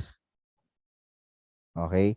98 days na lang ma-enjoy. Yun yung cash. Kasi literal na inallocate mo, pinasa mo yung leave credits to the child's father. So, pag-isipan nyo mabuti, again, this is just an option. Okay? This is just an option. Now, how long can we file for our maternity benefit? Hindi man siya din nagbago. The prescriptive period of filing for maternity benefit is 10 years from the date of delivery, miscarriage, or emergency termination of pregnancy. 10 years po. Now, one thing that is important, one important change dito sa maternity benefit natin is a provision on that EMLL which states that the maternity benefit will now be granted on every instance of deliveries, miscarriage, or ETP regardless of frequency. Ano ba ibig sabihin nun? Right now, ang pag-avail natin ng maternity benefit, as others call it, is unlimited na. Walang limit. If you're aware, prior sa March 11, 2019, ang binabayaran lang natin for maternity benefit is the first 4 deliveries or miscarriages, claim or unclaimed. Diba? Pero ngayon, simula March 11, again, 2019, kahit you're already on your 6th child, pregnancy, 7th, 8th, 10th, 11th, 15th, kung kaya, diba? So, pwede pa rin siya maklaim. Provided, syempre, that meron kayong qualifying contributions, yung 3 months, and kung employed kayo, nakapag-notify kayo sa employer ninyo. But okay lang naman, let's say, for example, kung nagkaroon ng miscarriage, no, at hindi nakapag-notify, pwede nyo i-file yung maternity benefit, you can immediately proceed with MAT2 na, or reimbursement na po yan agad, or MAT2 na siya. Siyempre, hindi na kayo makapag-notify kung nagkaroon kayo ng miscarriage. You can immediately proceed with maternity reimbursement na application na din. Now, some of you may also be asking, dun sa ating salary differential. Though again, this is under DOLE, sila yung nagmo-monitor neto. But to give you an idea, aside from that,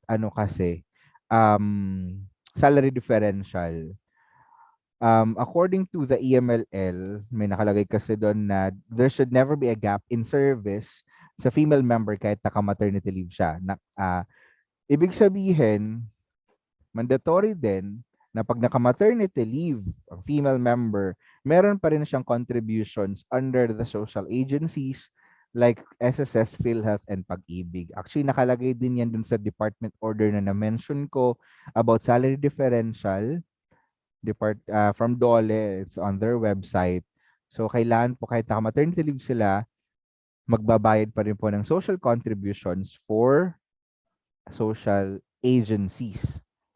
Okay, and it will be, ano na lang siya, ibabawas dun sa salary differential yung share ni employee. Then, of course, yung ka-employer, it will be shouldered by the employer as well. Pa rin. Okay? So, yun. Now, moving on, the next benefit is the disability benefit as a cash benefit paid to a member who has paid at least one contribution and becomes permanently disabled either partially or totally. So meron isang contribution lang required natin to qualify for disability itself, no? Pero if you want to avail of the pension na benefit, kailangan merong at least 36 months. Pero kung isa lang yung contribution ninyo prior to semester of contingency, you may be qualified na immediately for disability benefit. And we have two types of disability here. We have permanent partial and permanent total. When we say permanent partial, nagkaroon ng complete and permanent loss or use of any body parts. Halimbawa, naputulan ng daliri sa kamay. But even with that disability, it does not prevent you from engaging in any gainful occupation. Pwede ka pa rin makapagtrabaho, makagawa ng pagkakakitaan. That's partial disability. Whereas when we say permanent total, meron na nasa condition na kayo with an irreversible state and due to that disability, it prevents you now from engaging in any gainful occupation. Due to that disability, hindi na kayo makapagtrabaho, makagawa ng pagkakitaan. That's total disability. And once granted with permanent total disability, this is considered a final claim na po. So, halimbawa, nabigyan kayo ng total disability and you're receiving pension na at the age of 50 years old. Okay, 50 years old.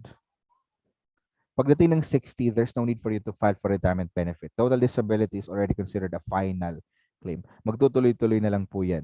Lifetime na po yung pension ninyo for total disability. Okay? Now, aside from the computed basic pension or benefit, our disability pensioner as well will be entitled to a additional 500 pesos per month as a supplemental allowance.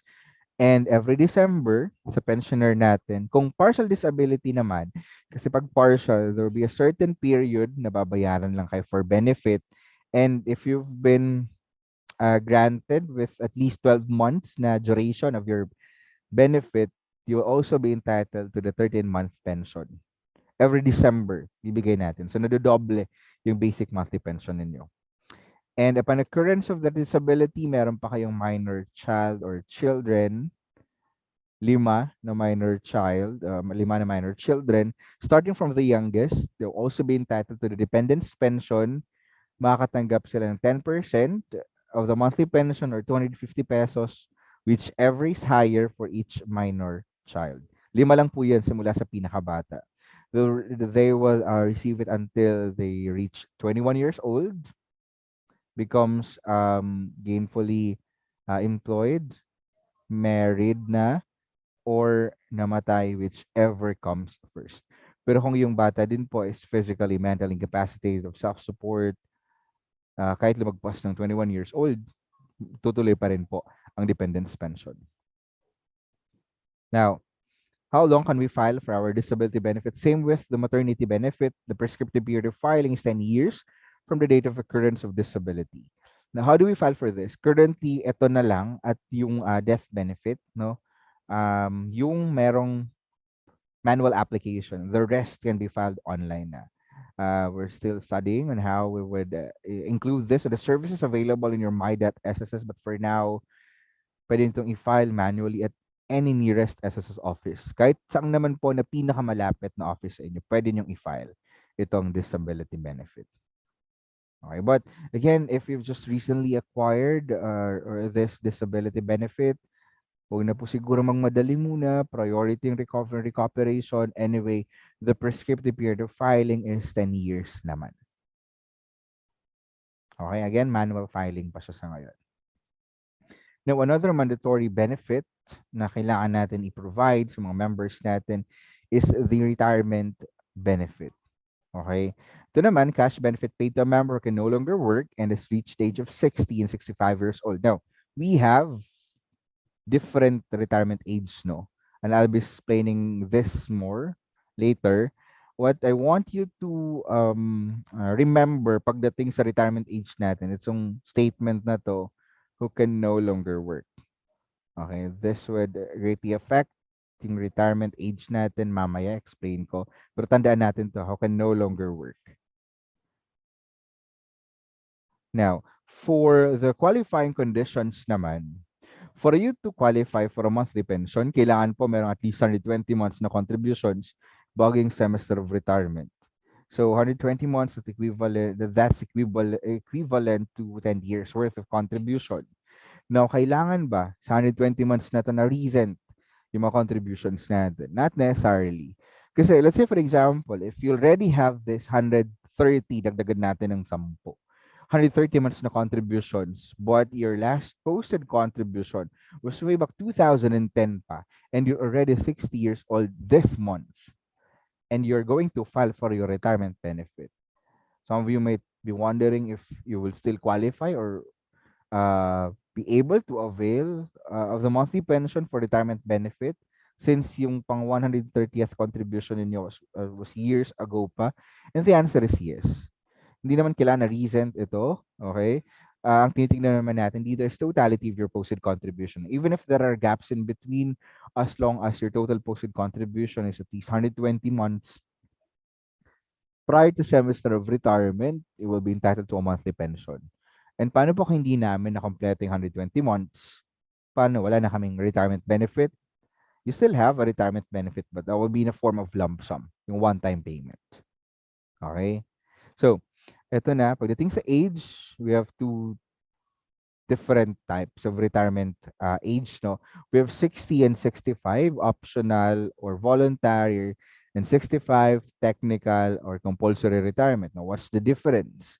So, balikan natin sa definition kanina, nakalagay doon, if who can no longer work. Now, especially sa mga employers natin, no, be mindful of this as well.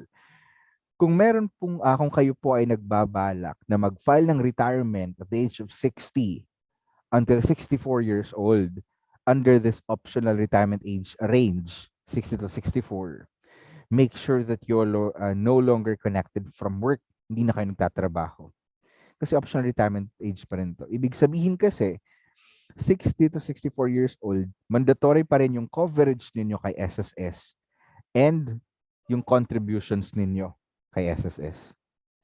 So if you're still working at the age of 60, 61, 62, 63 hanggang 64 sa private sector, tuloy pa rin yung SSS contributions ninyo. Okay? Employers shall still report for coverage and remit their contributions for them.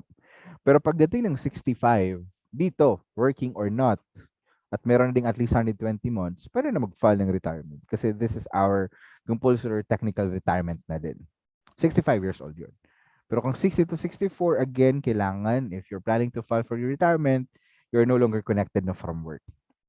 I hope that's clear. So what if naman, 55 years old na, what if I'm already separated from employment? Hindi na ako nagtatrabaho. Okay? Hindi na ako nagtatrabaho at the age of 55 years old. And I don't plan on continuing my contributions with SSS. I already have like 200 months of posted contributions. Can I now file for my retirement benefit since I'm already separated, if that's only your concern? No? Now, if you're already separated from employment, earliest filing date ninyo is on your 60th birthday, if already separated. Okay? Separated from employment, for voluntary members natin, 60th birthday is your earliest filing date. Not unless you've been a mine worker or resource jockey for at least 5 years, either uh, cumulative or consecutive na 5 years. Sa ngayon kasi, based on the respective RAs, sila pa lang po yung lowered yung retirement age. Yan, yung respective nila, retirement age. Otherwise, kung hindi kayo naging mine worker for 5 years or resource jockey, earliest filing date natin is on our 60th birthday, provided that we are already separated from employment. If not, date of separation from employment or 65 years old, whichever comes first. Okay?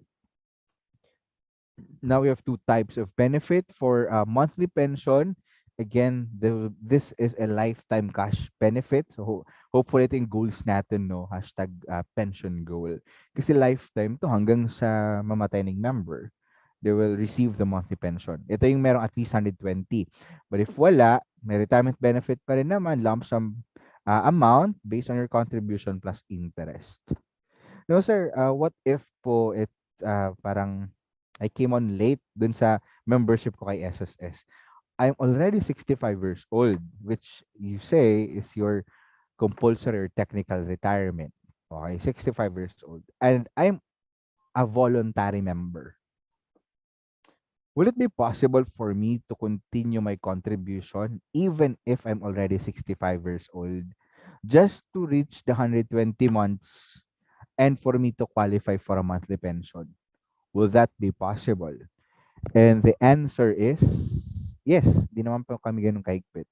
So a member may still continue to pay his or her contributions as a voluntary member to complete the 120 months to be eligible to the monthly pension. So pwede naman.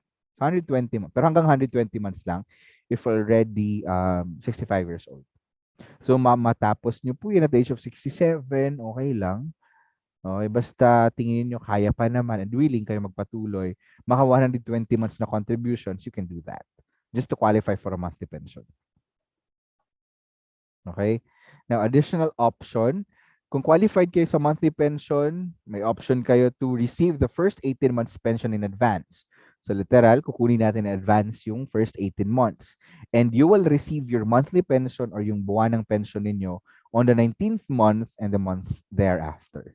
Matik na lang po yan magre-resume yung pension ninyo after yung coverage ng 18 months. Then, meron din po yung 13 month every December. And upon retirement, if you still have minor child or children, same dun sa total disability, may dependence pension din po yan. Okay? Yan. Then, filing of retirement benefit can also be done online na siya. Ayan. We have here, submit, hanapin nyo lang po, under e-services, may benefits yun. Okay, benefits. And then, hanapin nyo lang po yung submit retirement application. Okay, submit retirement application. Once successfully submitted online, there's no need for you to visit the branch. Now, if you're nearing or close to filing your retirement benefit, and if you're wondering kung magkano yung possible na matanggap yung benefit, meron tayo dito, simulated retirement calculator. Okay, just click on this. You will have an idea kung magkano yung possible na matanggap ninyo based on your current posted contribution. So if you're still young and then check this one right now, maaari pa yung magbago, depende kasi again yan sa inyong posted contribution. But if you're nearing your retirement application, you can check this one up.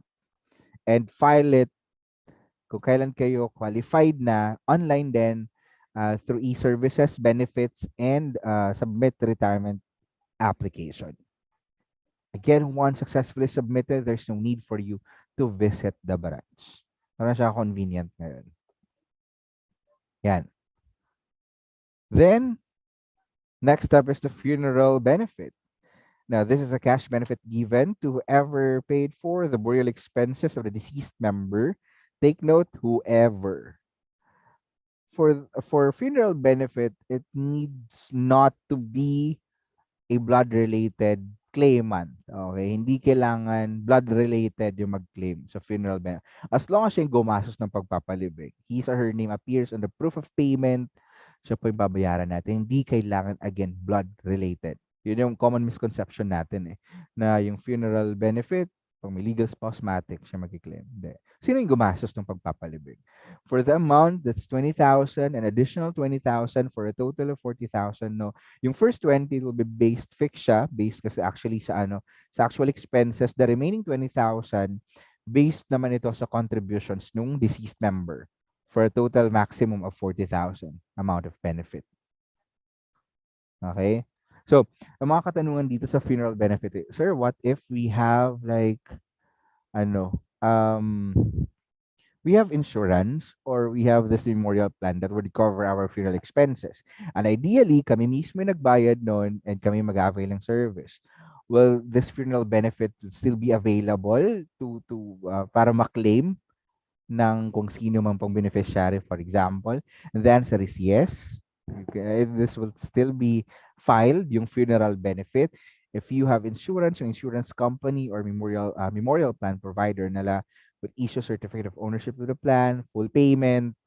And then kung merong legal spouse, sila magpa-file, parents, sila yung magpa-file for funeral benefit. So pwede pa rin siyang ma-file or ma-claim. Okay? Also, is there a deadline of filing or application for funeral benefit? Kagaya ng disability kanina, na 10 years, ganun. Pagdating sa funeral benefit, there is no prescriptive period of filing.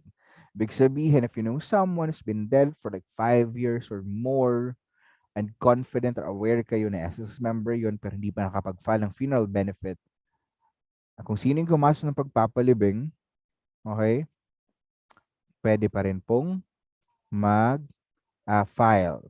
But you can expect na this time, the process may take longer due to confirmation of documents that needs to be done. Okay? Now, sir, what if naman po, for example, yung mga kapatid nating Muslim, no? Kasi wala sila ng burial rights, if I'm not mistaken. Within 24 hours, kailan po parang malibing yung katawan. So in that case, if walang mga expenses for casket or burial rights, ganun.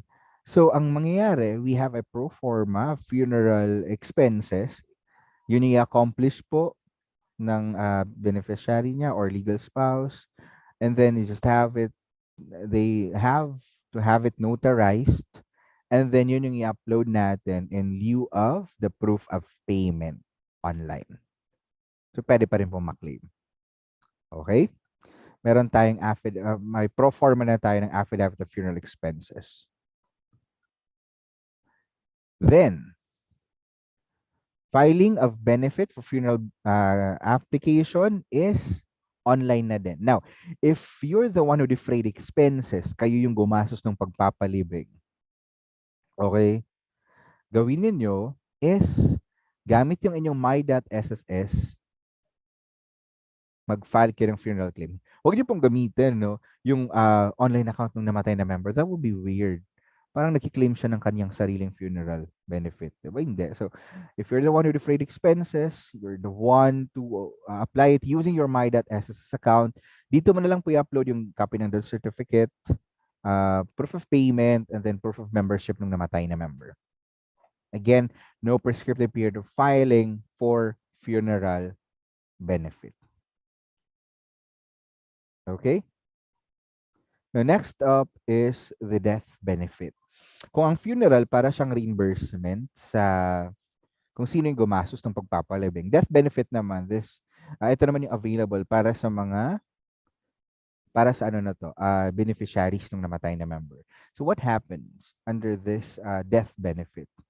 Upon the death of a retiree pensioner, yung primary beneficiary shall be entitled to 100% of his monthly pension. Later on ko po, i-disclose kung sila sino yung mga primary beneficiaries. So, they will be entitled to 100% of his monthly pension plus the dependent's pension for each child kung meron pang minor.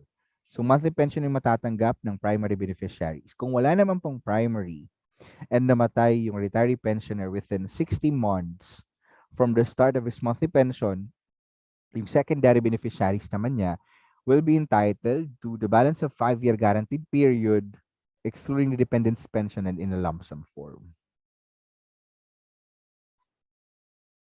Okay? So, sila sino ba yung mga beneficiaries na binabanggit natin dito. For primary po, ang consider natin is a dependent legal spouse and minor children. Again, yung primary lang po ay nakatanggap ng monthly pension. Pagdating sa minor children, pag nag-21, makapag-asawa, makapagtrabaho, or mamatay, whichever comes first, mag-stop na po yung pension. Pero sa legal spouse, until death, lifetime sa kanya malilipat yung pension na matatanggap niya. Okay? So, lifetime pagdating sa legal spouse. Now, what if there is no primary beneficiary? As mentioned, secondary, pero depende po dun sa balance of 5 years. Ano ba yung balance of 5 years na yun? Sinisigurado kasi ng law natin na kahit paano na-enjoy yung pension for at least 5 years. So, let's say for example, with this scenario, yung retiree pensioner, okay, nakatanggap na siya ng retirement pension niya, and after 3 years, namatay siya. Okay, unfortunately, namatay. So, 3 years lang niya na-enjoy yung retirement pension niya. Kung merong primary, transferred pa rin po yun. Diba? But in the absence of primary, yung secondary, ang matatanggap nila is yung balance ng 5 years, which is 2 years na lang. Kasi, na-enjoy na for 3 years nung retiree pensioner, deceased retiree pensioner. Parang ang mangyayari doon, monthly pension times 24 months, kung buhay yung dalawang parents, equally divided. Kung isa na lang, sa kanya na lang po yun. Okay? Now, what if po, yung case naman is, yung retiree pensioner, 7 years niyang na-enjoy yung pension bago namatay. Naka 7 years na. Now, kung merong primary, transferred pa rin po yun. Yung 5-year rule, hindi po nag-a-apply sa primary. 5-year rule, hindi nag-a-apply sa primary. Pero kung walang primary beneficiary, no, yung secondary, wala din silang matatanggap kasi secured na yung 5-year guaranteed period. Okay? So, wala na. Yun. So, kung sakali man na meron pang balance of 5 years, okay, may balance pa 5 years at walang primary and secondary, lump sum lang po yung matatanggap nila, hindi sila nakapag-pension. Itong secondary at saka yung iba pa dito, sorry, lumagpas yung arrow. Okay? Ano na yan sila? Lump sum na lang at base pa kung may balance of 5 years. Kung wala itong dalawa, next natin i-consider is designated kung sino yung nakalagay sa E1 or E4. Now, wala na tong age limit pagdating dito, no? And equally divided yan kung sila sino nang dyan. Then, kung wala po nakalagay sa E1 E4 parents lang at wala na din sila, legal heirs in accordance with the Family Code of the Philippines based on hierarchy of succession. So, ayan. So, ito yung beneficiaries natin. Now, dito po, okay, sa legal spouse natin, I mentioned kanina na pagdating sa legal spouse, lifetime yon until death, makatanggap siya ng pension. However, if nag-remarry or nakipag-cohabit, yung legal spouse, grounds for cancellation of pension po yun. And once cancelled, it's cancelled for good. Hindi na siya mababalik. Bakit? Nawawala na po kasi yung idea ng dependency. Take note that you were given that death benefit kasi dependent ka dun sa namayapan ninyong asawa. Okay? Now, your question would be, what if there are minor children? Will they be affected with that cancellation? And the answer is no.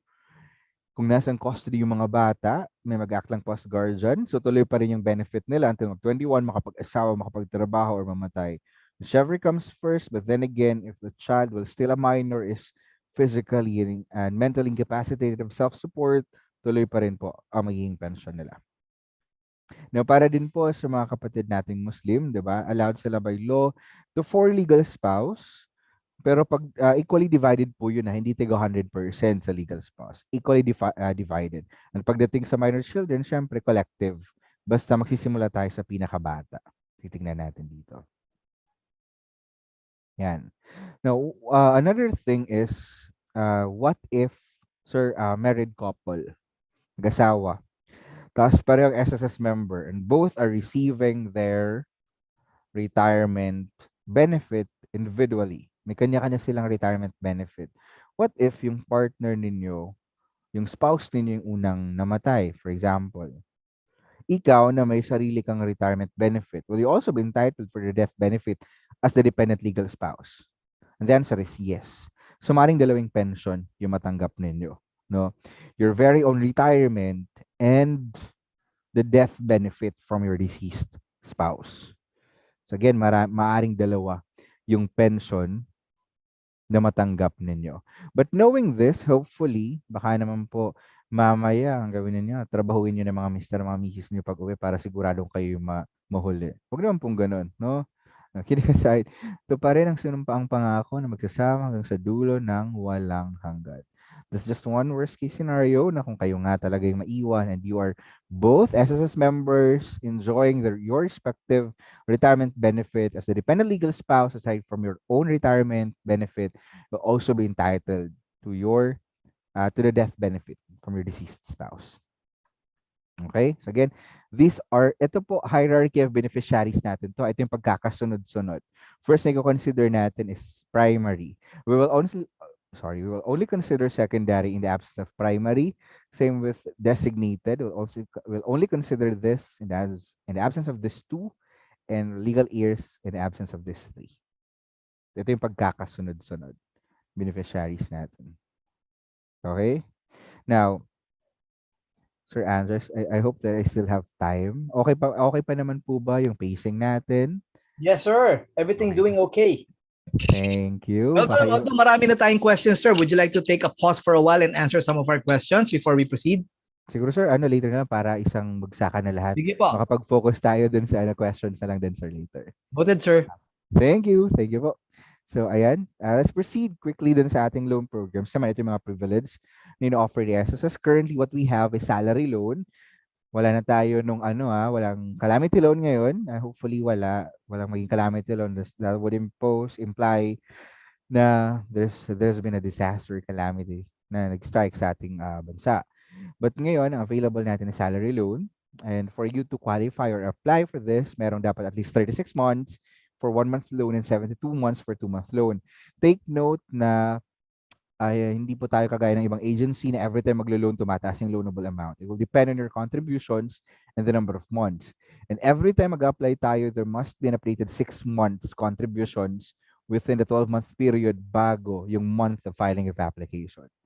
This salary loan is payable in 24 months and it can be renewed after a year provided na yung balance is only half na lang dun sa original principal amount. For example, if your original loan was 40,000 being the highest loanable amount natin ngayon, after a year, yung balance na lang is 20,000 or less, pwede na kayo mag-renew ng loan. And ibabawas na lang yung balance sa proceeds ng panabago nating loan. So you can apply it online, and for employers, after application, you have to certify that salary loan. Okay, salary loan application natin. So wala na din po tayo ngayon, condonation program. I hope yung merong mga past due loans before nag-end nung May 14 yung ating condonation, you were able to exploit that program, na maximize, na avail nyo sa ating program na yun para sa mga merong mga past due loans, yung condonation natin. Kasi sa ngayon, there's no news yet as to when we're going to offer again a condonation program. Hindi kasi siya regular. Okay, regular na ino-offer. It will depend on the approval of the President of the Philippines. Yan. Then, quick updates. Enrollment natin sa DAM. This is very important that you have an approved disbursement account kasi nga, checklist disbursement na tayo. You can enroll your bank or e-wallet.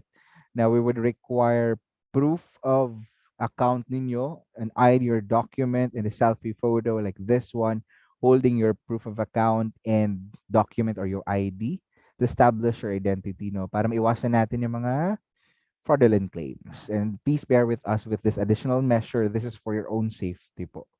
And good news, dun sa mga in-upload nating documents online, di ba before it's just 1 MB or 2 MB, na nagdagan na po natin ngayon, 3 MB na po yung limit ng mga documents na pwede nating upload online. So mas malaki na din kahit papano. For banks, if you're going to enroll any PesoNet participant bank, kailangan lang po na yung bank name ninyo, bank account name, is same as your SSS registered name.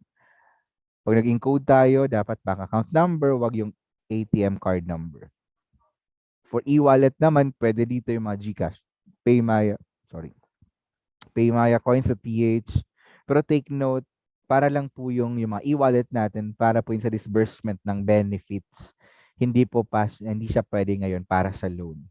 Para sa loan, if you're planning to file one, UMID with ATM functionality activated through Union Bank, UBP Quick Card, PesaNet participant banks. Ang e-wallets or yung DBP Cash padala through Mlulier is for benefits lang siya. Okay? For benefits. Yan. Now, for our electronic services, we have, of course, yung natin promote our website. If you're having a hard time creating or registering dun sa ating website, we have a guide here, a quick link to our SSS mobile app. If you're going to secure an SS number, there's no need for you to visit the branch. Yung mga kakilala kayo, mga newly graduates, no? They want to secure an SS number, just visit our website. Hindi na nila kailangan pumunta sa SS office, no? Even submission of documents, they can upload it online na lang pag nakapag-create na sila. Yung copy ng birth certificate. Yan. Information menu, then the portals para sa pag-login ng account, branch directory, various links. Andito pa yung mga downloadable forms, circulars namin, mga issuances. Dito, if you want to be part of the SSS, mga career opportunities. I guess sa Facebook page din namin, we've posted, pero kami ngayong hiring. So you can check this one on our website and our official Facebook page. So baka gusto nyo lang. Meron na tayong eligibility, no? So pwede kayo mag-apply naman. Aside from this, we have our SSS mobile app where you can verify your record, of course, perform transactions. You can check the status of your benefit claim applications here. Just make sure if you're going to access the SSS mobile app, registered na din po kayo sa website kasi ano to siya, same login credentials. Kung ano yung user ID and password natin sa website, same login credentials, user ID and password yung gagamitan to access the SSS mobile app. Now, this is free to download, available in Google Play, App Store, and Huawei App Gallery. Is there a separate SSS mobile app for employers? Good question, sir. Thank you. One SSS mobile app, meron lang po ng option to log in as member or as employer. Okay. No separate apps. Isang Okay. app lang po. Then may option lang doon to log in as individual or as employer. There. Then we have text SSS din. Kung gusto niyo pa ng TextMate, you can also verify the status of your benefit claim applications here at know the different documentary requirements. We still have this. Some of you might be wondering, in this digital age, bakit meron pa tayong through text, diba? Aminin naman natin that we still have members, meron pa kasi kaming mga members na nandun sa mga areas with limited to non-access to internet. What they have is yung simple, yung dati na mga cellular signal lang sa mga cellular phones nila or mobile phones, no? So at least kahit paano they can use this to check their contributions, loan balance. They just have to register, just key in SSS space REG space their 10-digit SS number, space their birthday, this format, month, date, and then year, and then send it to 2600. They'll receive a PIN para sa pag-verify na din nila.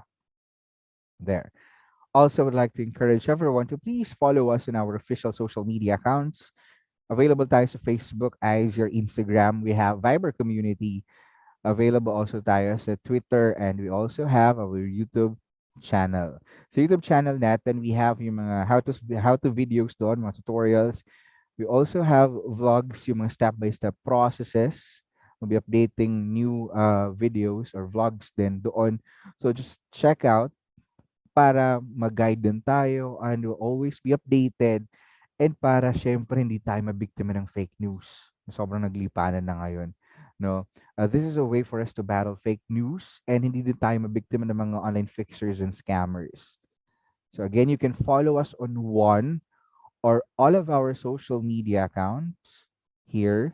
Kung saan kayo active, sa FB, sa IG, ano kayong Viber na ginagamit sa office or personal, you can follow us.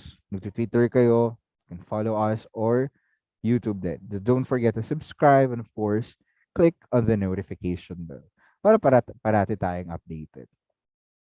Ayan. So, kumustahin ko lang po ulit yung mga participants natin. Okay pa po ba? Andyan pa? Kaya pa naman? Certainly, nandiyan pa sila, sir. Marami pa Kaya tayo. pa naman? Walang choice kasi. Joke lang. Sige. Actually, no. That's the end of my presentation na.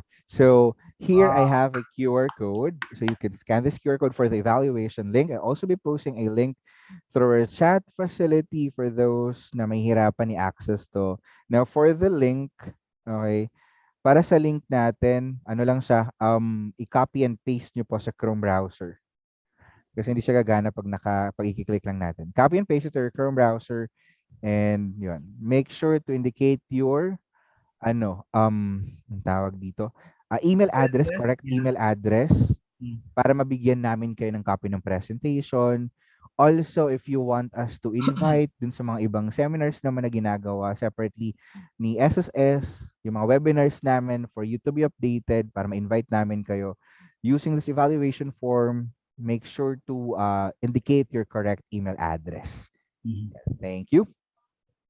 Alright, maraming salamat Sir, po, balik ko na po, sir, Sir sa inyo. Forty. Sorry. And may we give Sir Forty a round of applause.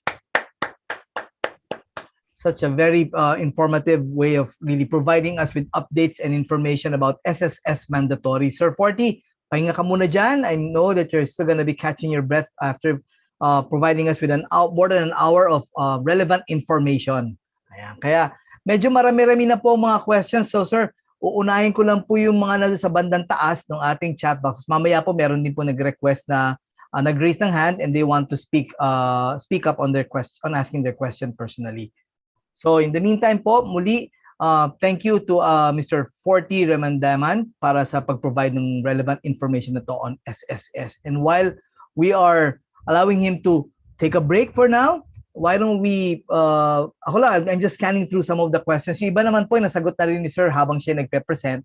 Pero for the purpose of acknowledging our participants who have asked the question, I'll still read the questions and move on naman po tayo kapag nasagot na po ito. Okay po. So in the meantime, why don't I start with, sabi lang ni Ma'am Len Granado, no? Sir Forty, can you discuss how to use the inquiry tab on SSS Employer Online? Kasi po, medyo hindi user-friendly ang interface. Sorry sir, yun lang yung feedback ng ating kasama. So, what do you think about this one, the SSS Employer Online? Okay, sir, thank you for that question. Wait lang. Parang hindi ko I'll be turning on my video, parang hindi mo on ngayon. Anyway, sir, thank you for that feedback. Actually, yung website natin is we've continuously in-update natin yung interface niya into a more user-friendly na site. Siguro ngayon, kung nagbabago yung kanyang interface, some of us might be confused on where to find the buttons and the menus available on the website. But alam ko, compared dun sa member na totally change natin, parang nakalump yung mga benefits for loans, yun. I think yung sa employer natin, hindi pa rin siya na update for now. But if you want, we have videos on our YouTube channel kasi discussing online account for employer or even for member would take siguro other request na lang, sir. Siguro para sa mga online facilities naman, or you can join our webinar sessions or check our videos on our YouTube channel para dun sa guide how to navigate yung mga online facilities natin. Not only for employer account, but also for individual members as well. Nakita ko nga sir kanina, fina-flash mo sa PowerPoint presentation mo yung interface ng SSS website, but that's mostly for employees, di ba? For employees, yes, it's a different screen na na makikita natin. Yes, almost same naman actually yung mga header, yung merong home, inquiry, e-services, tapos for PRN for contributions, PRN for loans, and then the logout button. Iba-iba lang yung laman siguro ng e-services. For example, sa employer kasi, meron sila doon yung disbursement account para sa reimbursements nila, as well as application, certification ng loan, application, submission of employment report, R1A, submission of sickness notification and reimbursement, maternity notification and reimbursement as well. So mas expansive pala yung yung interface para sa mga employers because ang daming ini-input dun eh. Yes, sir, correct. Okay, the question this time comes from Jovi. Paano po situation or to, sir? Paano po kayo if nawalan ng work ang tatay ko from 1991 to March 2020, 29 years siya sa employer niya. Nagbawas po ng trabador yung company na napasama siya. pwede po ba siya mag-apply ng unemployment benefit and makaka-apekto kaya yun sa retirement niya kasi 59 years old na siya this year? Would you recommend po na hulugan pa namin yung monthly contribution niya? Okay, thank you so much. So there's a lot to address dito sa concern. A good thing na medyo detailed yung question or scenario ni presented by Ma'am Jovi, if I've remembered correctly yung name. Now, pagdating po dun sa una, unemployment benefit, since nagsimula naman tayo ng March 5, 2019, meron na tayong unemployment benefit. No? The problem is right now, dun sa prescriptive period of filing natin, it's only within 1 year kasi from actual date of separation. If the member gets separated March 2020, and ngayon nasa 2022 na tayo, like was 2 years na, unfortunately, hindi na siya ma-file for unemployment benefit due to Kasi 1 late year lang ang filing. prescriptive. Yes, 1 year pang prescriptive period of filing. Now, dun sa pangalawa, if I remember it correctly, dun sa kung makaka-apekto, dun sa benefit, sa retirement benefit niya, well, let's say, ilang years na nga po ba yun, 59 sir, na yung siya this contribution? year. Ang Yung contribution niya, contributions, 29 years. 29 years? Okay, kung may 29 years na siya.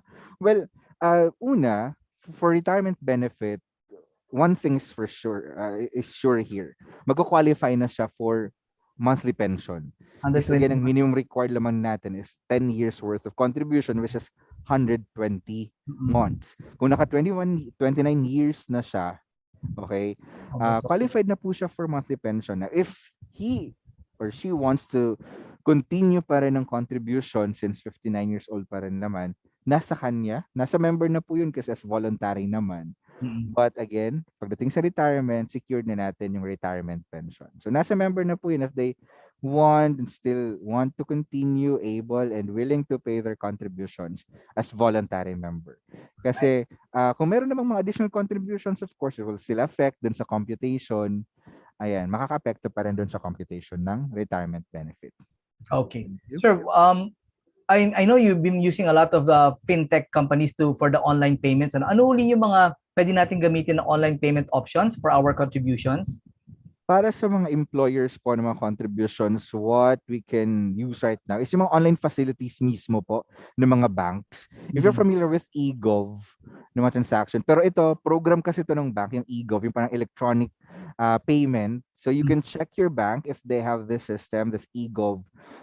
It's also using payment reference number na parang doon na lang ina-upload sa system ng sa eGov. Tapos electronically yung data transfer na lang kay SSS. Sa ngayon kasi, ang madami tayong mga payment options for individual members like yung mga voluntary natin can pay their contributions through GCash. They can also pay through SS mobile app na nakalink kung meron silang BPI online, through debit or credit card, through PayMaya, pwede nilang bayaran yun. Pero pag employers ngayon, pag online po, check your bank if they have this eGov facility. Alright. Sir, tama ba yung sagot sa tanong na 1 year ang for the unemployment benefit hanggang kailan po sila pwede mag-apply from the time they were retrenched or terminated? Yes, 1 year po ang prescriptive period of filing for unemployment benefit within 1 year from the date of actual separation or involuntary separation. From Sandra May, ano po ang reason na ma-reject yung disbursement account? Kasi for the nth time na kami nag-enroll. Ano Okay. mga reasons? Reason, depende po. Minsan, yung sa clarity ng documents na upload, minsan di po natin mabasa ng maayos yung account number or yung account name, hindi nagma-match doon sa registered name nila kay SSS. So let's be wary of that as I reminded earlier din po. Then, yun, clarity, hindi tama yung, for example, din sa selfie na re-require natin. It must be visible both yung proof of account at saka yung ID or document na i-attach din ninyo doon sa ating online. So all of it must be visible. May selfie identification din, okay. Yes, sir. So kung hindi din sa ganun ka-visible, hindi natin ma-verify yun. So that would be the reason bakit din na-reject. But if you've actually like applied na din yung mga online and meron na kayong mga recent application ngayon, kung wala pa rin feedback, you can email us at member_relations@ss.gov.ph para ma-check yung status. Alright. if the SSS sickness claim is due to COVID, all sick leave with pay from the company must be exhausted? Okay. If they're claiming for as a sickness benefit, yes, regardless of the type of illness, kailangan i-exhaust pa rin po yung SL with pay. Mhm. Unlike dun sa EC, alam ko magkakaroon naman kayo ng topic po noon, di ba? Na nakita ko kanina sa schedule. Mhm. We will have for EC. Since kami, ito, bigyan ko na kayo idea, kasi kami din naman nag-administer ng program nila. Sa EC kasi yun, dun unaffected ng SL with pay. Doon hindi binabawas yung SL with pay. Pero pagdating po kay SSS, if we're going to file, regardless of the type of illness or sickness, SL with pay must be exhausted first. All right. Sir, excuse me lang po. Go ahead. I'm sorry. Sir, with regard to the disbursement account enrollment po, is it okay yung proof of account is validated deposit slip, but the selfie is ano po, ATM together with the ID? Okay. Yun, ma'am, naku, kailangan po pareho kung ano yung upload natin doon sa proof of account at saka yung sa ID halimbawa. Same din po yung sa hawak natin. That might be the reason as well na hindi siya, kasi we have to confirm na kayo nga din po nag-attach ng mga documents na yun. So dapat pare-pareho po yung document sana. Thank you po. Okay, thank you, Welcome. Sandra May. All right. Our employee had a miscarriage. Unfortunately, hindi siya nakapag-file ng maternity notification prior to the miscarriage kasi hindi niya alam na pregnant siya. Can we proceed with the notification and maternity reimbursement? Okay, in that case po, there's no need for the notification. They just go immediately for the reimbursement or MAT2 na po. Wala na notification kasi nagkaroon ng miscarriage. That's why it is also very important. Let me just take this time to remind everyone, especially my employers natin, if you have an employee whose pregnancy is already confirmed, please immediately notify SSS of that pregnancy kasi pag mga ganitong mga cases na nagkakaroon ng miscarriage, unfortunately, di ba? Though if mapa-file pa rin naman nila, we're going to evaluate it. Kaya lang mas tumatagal kasi yung process unlike kung nag-provide tayo ng notification. Kasi di ba pag nag-miscarriage, mas mahirap yan mag-submit ng mga proof of pregnancy, especially if hindi naman pumunta sa mga hospital after ng miscarriage, di ba?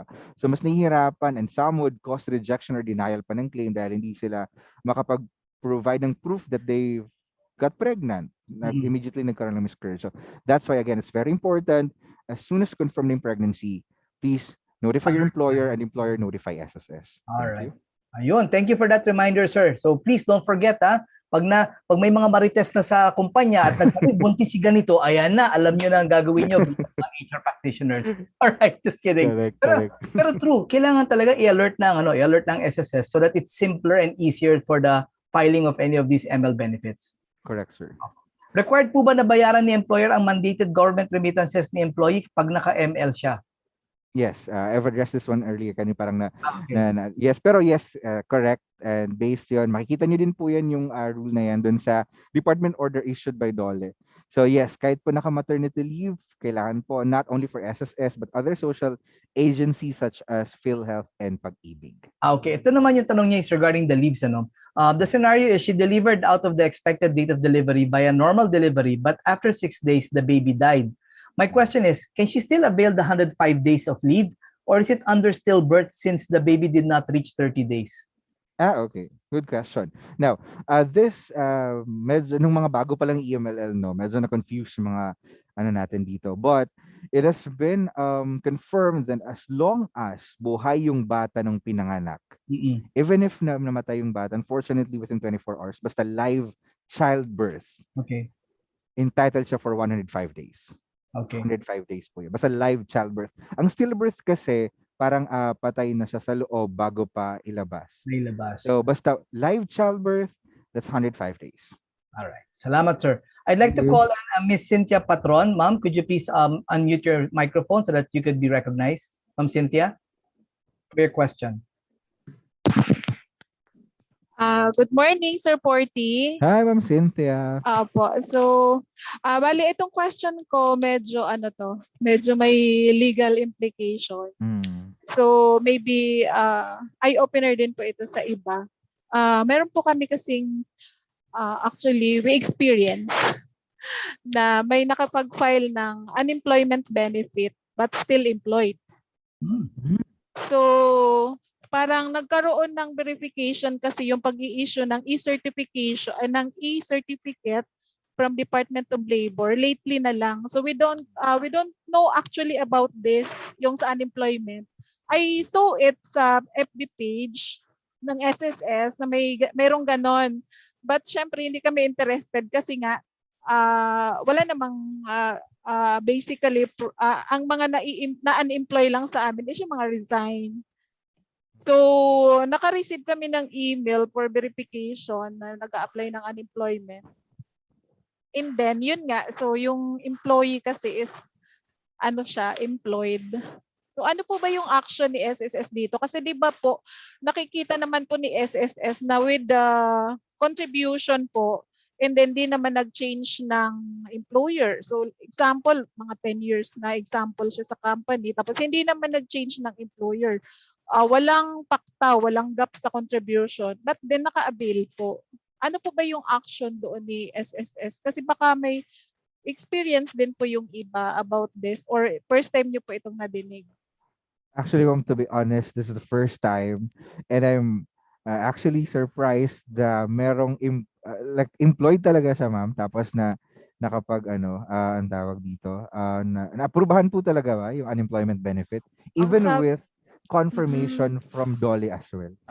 Wala na kami actually parang nabigyan na muna ng e-certificate bago na-inform sa employer. So yun, ngayon po, ano po ba yung action ni SSS doon? Kung nakakuha siya ng benefit, ano po ba yun? Kailangan niya ibalik yun? Kakasuhan siya? Or dideduct sa kanyang mga benefits? Okay.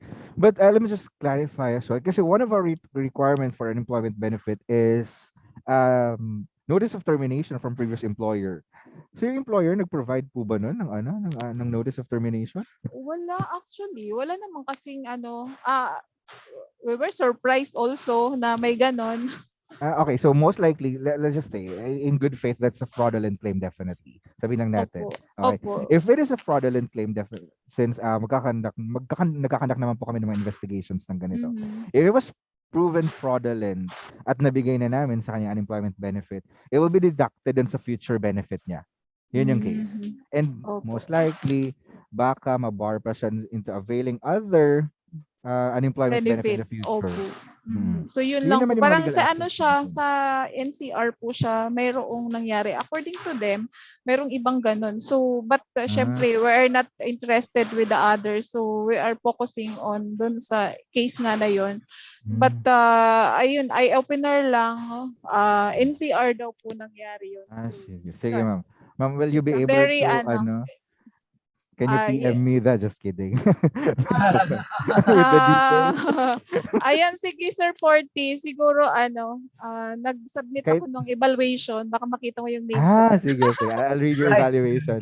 Sige ma'am, thank you for helping us and thank you for bringing this up. Actually, maraming ayun salamat lang talaga actually yung pinaka-concern ko this time kasi di ko alam kung saan yung nasaan yung lapses doon, kung nandun sa part ng issuance ng e-certificate o doon din sa SSS na dapat tinitingnan muna kung may contributions ba. Kasi walang gap sa contribution, but then nakapag-avail. Yun. Pero mukhang may intent to fraud talaga yung yung employee I guess so. According to our yun yung investigation namin na kinandak is merong lumalakad. Actually, it's a group of daw. Pero syempre, we cannot hindi naman namin tawag dito. Hindi kami aasa sa ganong investigation. So ang concern lang namin is yung nag-apply. All right. Sir Freddy, please. Yeah. After hearing this this particular situation, alam mo, sa akin, I couldn't take this sitting down. If an employee is proven to have fraudulently done this, I think kung ako tatanungin, I would probably consider this a very serious case for termination of employment. Maliwanag na maliwanag. Kung lalo na kung talagang natanggap na niya yung even if ang penalty lang ng SSS is just for them to pay it back, We don't like employees like this, no? Mhm. And that should be that should I guess dapat yan din ang gawin ng mga HR managers. Thank you, Sir Freddy. Ma'am Cynthia, maraming salamat din po sa inyong information na yan, and also Sir Forty for responding to that question. Thank you, Sir Freddy. All right. In order for the PASA leave to be paid, what will be the supporting documents to show para sa employer nung pagpapasahan ng 7 days na leave? Okay. Good question. Pagdating po sa allocated leave or yung PASA leave, tawagin lang natin PASA leave para mas yung sa PASA leave po, di ba, mangyayari kasing pag-allocate ng leave during dun sa maternity notification. Sa notification, meron dong option to, if you want to allocate, ilang days, kanino, anong relationship, and then if you want to avail of the full SSS maternity benefit. Now, once successfully submitted, a copy of that maternity notification, yun lang po yung kailangan i-present dun sa employer naman ng child's father or alternate caregiver para ma-acknowledge na nagpasa nga ng leave doon sa child's father or alternate caregiver. Copy of an approved notification. All right. So yun ang mga kailangan natin mga documents. Right. Thank you. Next question. Medyo dumadami mga questions and may nalulunod sa dami sa dila po. About sa maternity leave po na dapat mag-contribute pa rin maski naka-maternity leave. Saan po ba namin kukunin yung part sa employee na contribution kung wala na po siyang sahod? Paano wala pong kasi nga as mentioned kanina po, aside from the maternity benefit, 'di ba? They are entitled to a salary differential. Yung salary differential kasi parang yun yung idea ng full compensation even if they're on maternity leave, so babayaran pa rin natin sila. Again, ang example ko kanina, quick example kasi this is kay Dolly na sanang part. 100,000 kung hindi siya naka-maternity leave for 105 days. That's 3.5 months. Ang makukuha niya sa maternity benefit is 70,000 lang. There will be a difference of 30,000 kung hindi siya naka-leave sana. So that 30,000, that would be the salary differential. Doon natin kukunin yung employee share, equivalent for the 3.5 months as well sa social agencies like SSS, PhilHealth, and Pag-ibig po. Now, may mga case naman na sabihin natin negative, mas malaki yung benefit ni SSS na makukuha kay SSS compared doon sa salary differential. Totally negative or wala. Ang mangyayari po doon, since mandated pa rin na merong social contribution, internally, pwede yung female member magbigay ng share niya, sarili, okay, doon sa employees, sa employer para wala pa ring gap doon sa kanyang contribution. Or yung ibang company naman, ito na ano namin sa mga seminars namin feedback, yung iba inaabonohan muna ni employer tapos salary deduction na lang once bumalik doon sa share nung sharing nila. So, galing naman po yun sa ibang employer, pero hindi nyo po yun pwedeng ibawas sa mismong SSS maternity benefit. Not unless parang na-receive na yun ng female member, tapos siya mismo nagkusa, bigay, ito yung share ko for that same month. Tapos yun, pwede nang ibayad contribution. So yung abono na yun, hindi yun option lang yun. Gusto na-share ko lang po yun kasi galing sa ibang employer din. Ng mga participants namin before. Okay, this time the question is about retirement benefit. How long is the processing of a usual retirement benefit? Okay, processing. If there are no problem with the documents and record, we've noticed like within a week or two, merong approval and then another 5 to 7 days crediting dun sa bank account. Oh, so it's 3 weeks. Yes, sir, more or less. Average, pero kung merong problem, that's why right now I would like also to encourage or advertise na rin yung online account natin. As early as now, monitor your record using your my.sss account. And if you've noticed any discrepancy right now, please correct them. Huwag nating antayin na kung kailan tayo mag-file ng retirement, saka tayo mag-aayos ng document, that would cause delay dun sa processing ng benefit natin. Right now, na-easy na yung discrepancy could be the number inputted, yung mga ganun details, yes. diba? Or yung may mga employers na, for example, hindi nag-appear sa record ninyo, hindi nakapaghulog pala ng contributions, or even with the names or birthday. Merong mga discrepancies doon, ipakorrect na natin as early as now. Okay, so kailangan talaga maayos yung pagkaka-input ninyo. Yes, correct sir, thank you. More on the retirement benefit questions. May babalik po ba yung hinulog ni employee na contribution kasi nag-apply siya ng pension at approved na? Kaso nabayaran pa siya ng 1-month contribution niya after ma-approve ang retirement application. Paano po kaya yun? Nako. Mababalik po. Nag-apply ng, paano po yung payment as employed kaya yun? Kasi ang mangyayari doon, kung as employed yun, kaka-approve ng retirement, magtatag yun sa amin sa system na, especially if 60 to 64 pa lang, na currently employed yun, and that would cause suspension or mag-stop yung pension niya. Kasi parang sa system namin, employed pa rin siya. Pero kung Oo. individual payment yon, pwede yung i-refund naman yung Mhm. contribution. Pero pag employed, no, mahirapan tayo dyan. Like, maka-cancel yung pension niya, kaka-approve lang. No, kasi may pumasok na contribution between 60, kung 60 to 64 yun. So, pwede naman yun. I-coordinate nyo lang po sa servicing branch pag employed member. Pag company payment yan. All right. Thank you. Third, next question. What if hindi po nagawa ng R1 yung member na resigned na long time sa company, pero hinulugan naman ng employer contribution niya? Nang mag-claim relatives ng burial, hinihingan pa ng R1 ng SSS. Manually na lang po bang magpapareceive sa SSS ng R1 kahit patay na yung employee? Yes, actually siguro yung the members referring here, or yung employer natin is referring for R1A, yun yung employment report. Para dun sa pag-declare ng mga newly hired employees natin. Yes, it's very important. Again, part of the employer responsibility to report newly hired employees through R1A. Right now, mas madali naman kasi through online na lang. Na pag ganito yung case, pag hinihingan tayo, yes, manual na lang po yun ipapareceive. Hindi siya mag-online. All right. Thank Again, you. Ma'am Joy is asking this time on the funeral and death. Until when po lang ang pwede mag-file ng benefit claim for funeral and death? Okay, for funeral and death claim, as mentioned, wala po tayong deadline of filing dito. Okay. Okay. Walang prescriptive period of filing. Pero pag sa death benefit, halimbawa, kung ang gagawin natin is mag-contest ng death claim. Halimbawa, meron meron pa pala tong minor child na sinama. Kasi sa minor child, legitimated, legally adopted, illegitimate, considered naman yun as minor children. Diba? So kung magpapahabol tayo ng claim, approve na yung death claim, for example, tapos i-contest natin yung claim na yun for adjustment, dapat gawin natin yun yung pag-contest, re-adjudication within 10 years. Pero kung initial application lang, wala naman pong deadline. Okay. Ara says, what if separated na po si member sa spouse niya and meron po siyang new partner? Si legal spouse niya meron na ding new partner. Si legal spouse pa rin po ba makaka-receive ng death benefit? Naku, parang drama to sa pelikula. Okay. Parang napanood ko na po ito sa joke lang. Sige nga, sir. In that case, no, initially, consider pa rin natin kasi siya yung legal spouse.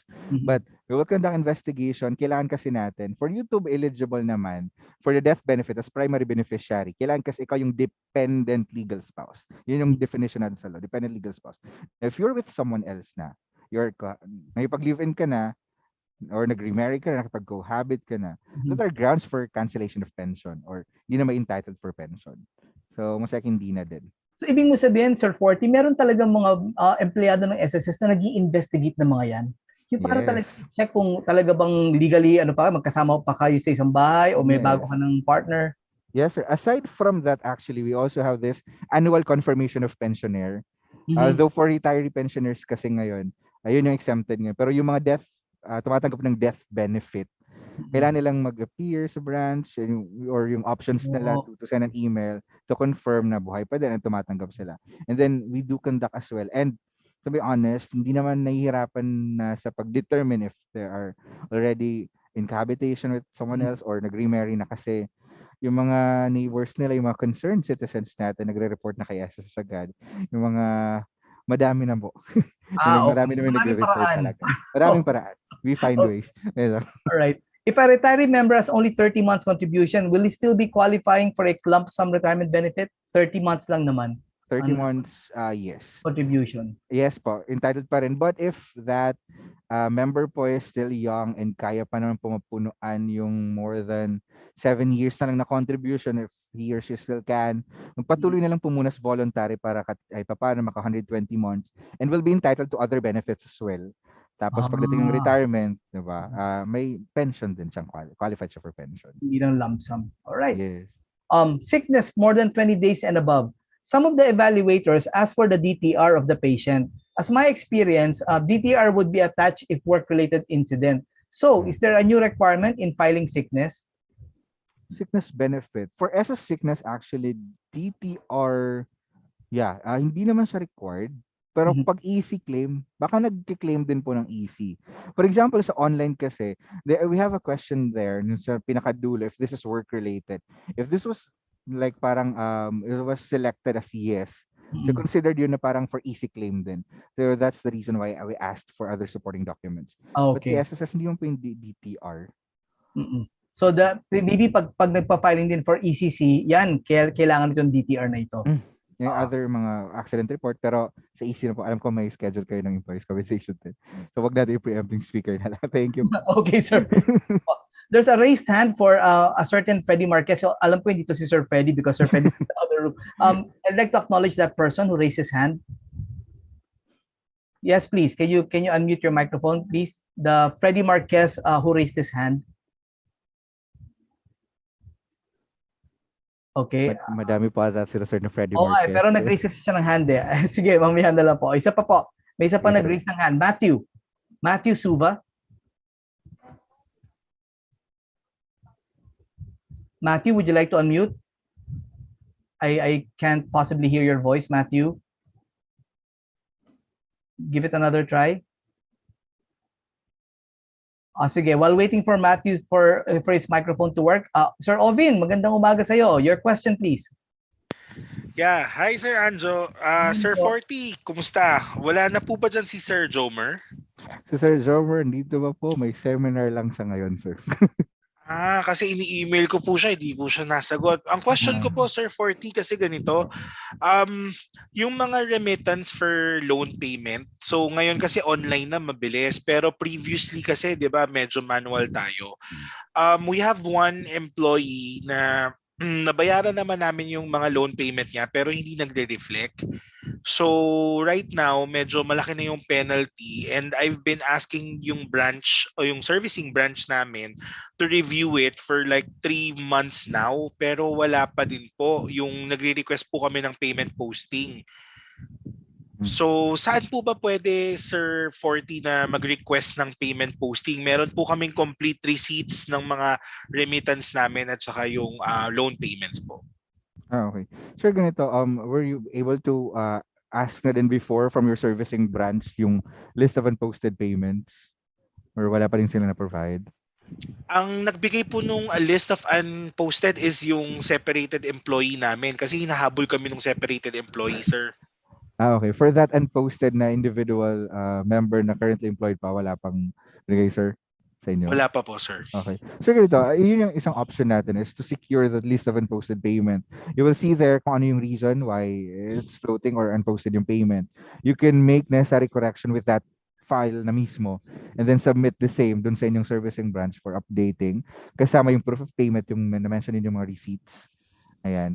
And then after, kung nasubmit nyo na po yun, pwede naman po kung gusto nyo i-follow up, but after masubmit na po yung request, pwede kayo mag-email sa memberloanstep@sss.gov.ph. Siguro, let me spell out the email address. It's member, lowercase lahat, loans with S, then DEPT Delta Echo Papa Tango, parang department, at sss.gov.ph. So, pwede po kami mag-email dito. Yes, sir. Para po doon sa inquiry. Sige po. Yes. Thank you, Sir 40. Welcome. Thank you. Salamat, Sir Ovin.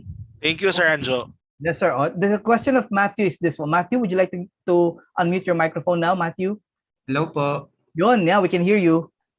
Question lang po regarding sa isa naming employee. Kasi meron po siyang an existing loan na calamity. Then, gusto niya pang mag-loan ng salary loan. Ma-offset po ba yun kahit different type of loan po siya? Okay, good question.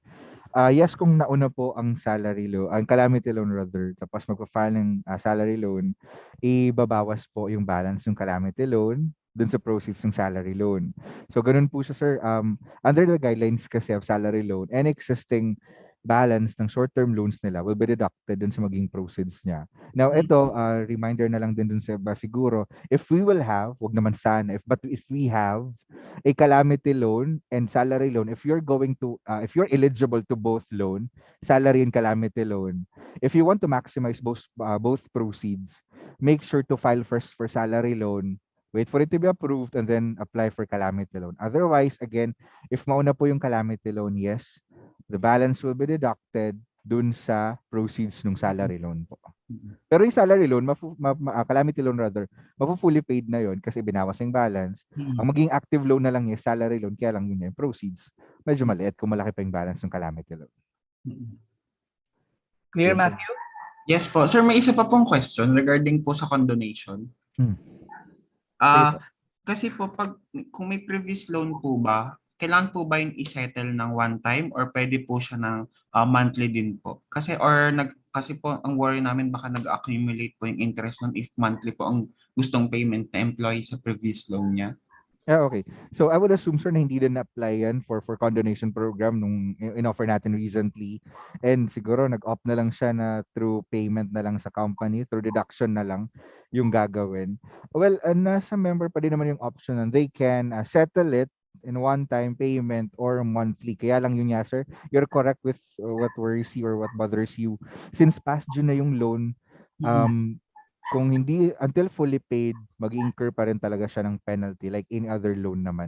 So yun yung but the amount of payment could always be adjusted at any time. Halimbawa ngayon, magpapabawas siya ng 1,000, the next month pwede niyang pabawas, like for example, mayroong pera 3,000, 5,000. The amount of payment can always be adjusted para ma-settle yung loan, pero again, until fully settled, until fully paid, mag-incur pa rin siya ng penalty, sir. Sana nakapag-avail ng condonation nung nakaraan nung May 14 yung deadline. Kasi doon, when waive natin yung penalty, we have options to settle full payment or installment din. All right. Matthew, does that complete your question? Apo, yes po. Sir, last na. Medyo marami pa tayong sige po. Okay po. Salamat, Matthew. Thank you po. Meron tayong isang question dito regarding a very lucky 10-year-old child. Ask ko lang po kasi yung kapatid ko po, 10 years old, beneficiary siya ng mama namin. And then ginawa din siyang beneficiary ng tito namin na walang anak. Okay lang ba yun? Okay Dalawang lang. beses siya magiging beneficiary. Wala pang problema. Walang problema. Same din po dun sa married couple natin. No? If you are both an SSS members, individually syempre, if you have children na, report them separately. Yung children, report mo sa iyo, report dun sa asawa ninyo, and that's okay. Okay lang po yun. Okay. Nag-file po kami ng sickness ng mga employees namin 2 months ago, but until now, wala pa rin pong update kung approved na sila. Ano po kaya nangyari? How do we then validate that? Notification. Kung notification po yun, sa ngayon kasi talaga, to be honest, with the volumes requests that we've been receiving since pandemic, kasi during pandemic, skeletal workforce limited yung time. But right now, madami pa tayong request na in-evaluate. But our doctors, yung mga medical specialists natin working their hardest time na they're even going to work in Saturdays without pay yun syempre para maano natin, mahabol natin. So but ngayon with the time frame as well, I cannot say kung tatagal yung processing dahil nga dun sa volume of requests that we still have, and we will still continue to receive. Ang best way na lang po, i-monitor na lang po muna yung status. You can always check the status of your application, whether it be notification or reimbursement online through your my.sss. Under inquiry po, hanapin niyo po dun yung benefits, tapos sickness/maternity. You can see the medical evaluation there for notification, and SBRA para dun sa reimbursement. All right. Thank you, sir. I'd like to acknowledge Ms. Ginaline Lansang. Ma'am Ginaline. Yes, sir. Hello, sir. Ako po yung nagtanong kanina regarding dun sa may retirement benefit, yung nahulugan pa ng 1-month contribution.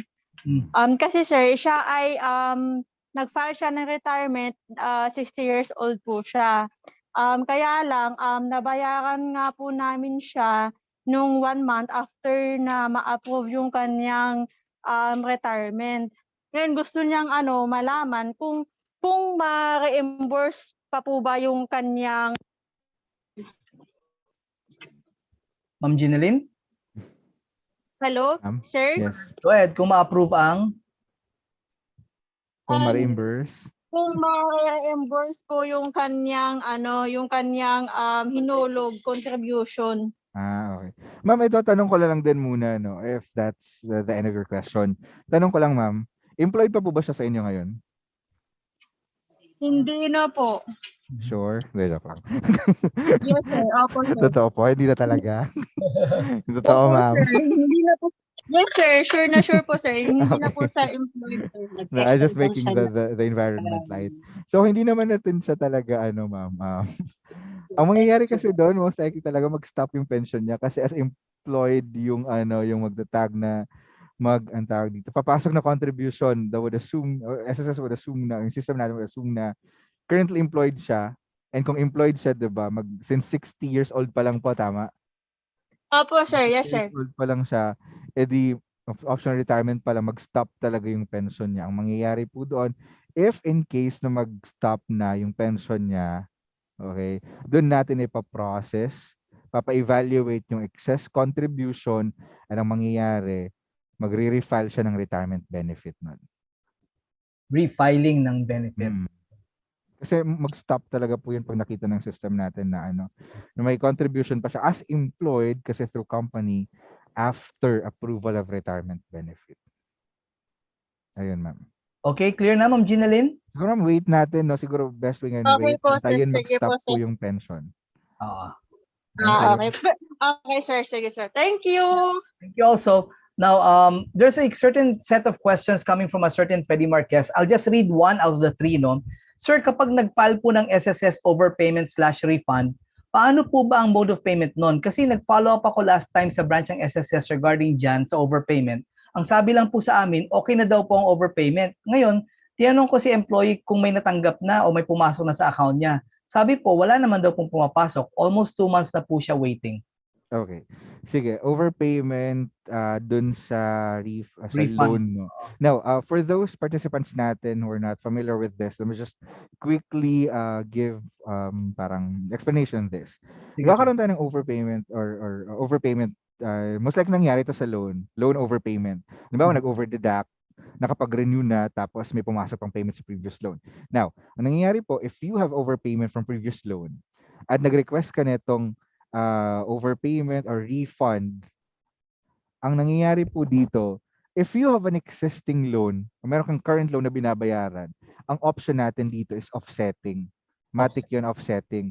Your overpayment from previous loan will be credited as payment to current loan. Magkakaroon lang tayo ng refund if with no existing loan. Mhm. So, kung meron pong existing loan to, most likely, kung sinabing approve na okay na-credit na po yun as payment dito sa latest loan niya. Sa loan niya. Papacheck yung balance niya ngayon, mag-a-adjust yun, mababawasan. Definitely. Pero kung wala, for refund, if I'm not mistaken, it will be credited naman dun sa DAM nila, sa approved disbursement account. Pero in this case na walang natatanggap, baka may existing loan po ito, doon na binawas. Considered as payment, transfer as payment sa latest loan niya. Okay, thank you, sir. Yung mga consultant or part-time employees, is the company required to pay their SSS contribution? What if naabutan na yung consultant ng retirement sa company? Who will file the retirement benefit? Consultant lang siya or third party or part-time employee? Who will file? Sorry, sir. Nasaan na ba yun? Who will file the retirement benefit? Is it the company na kung saan siya inabutan ng retirement niya, even though part-time employee lang siya or consultant? Okay. Sir, regardless naman po, pagdating ng filing ng retirement benefit is individual application. Personal naman po yung pagpa-file nun. Even if they're employed, newly separated from employment, individual, voluntary, individual naman po yung pagpa-file. Now, kung consultant siya with employer-employee relationship tapos reported talaga siya as employee sa company ninyo, yung latest employer niya will have to certify that application for retirement kung recently separated siya.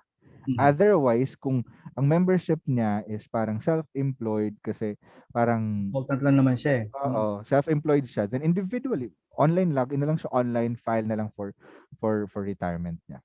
So the company is not mandated or obligated to do it for him. Kung yes. Application, individual po talaga application din. Alright. Thank you, sir. From Franklin Baker Company, sir, ano pong pwedeng gawin dun po sa mga manual reimbursement po ng mga sickness? Kasi until now po, hindi pa siya napoprocess ng SSS. Ito pong mga sickness po, last year pa po siya. So again, is this due to the backlog or due to the deluge of processing docs, sir?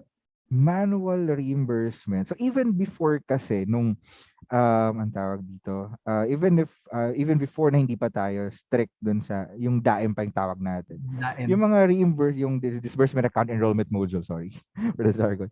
Yung through disbursement account. Before kasi even with manual application, and ngayon lang kasi online na din yung application natin for reimbursement. Even before with online application, ang pag-credit na din natin once approved is through bank na din. Meron tayong sickness maternity benefit enrollment through the bank.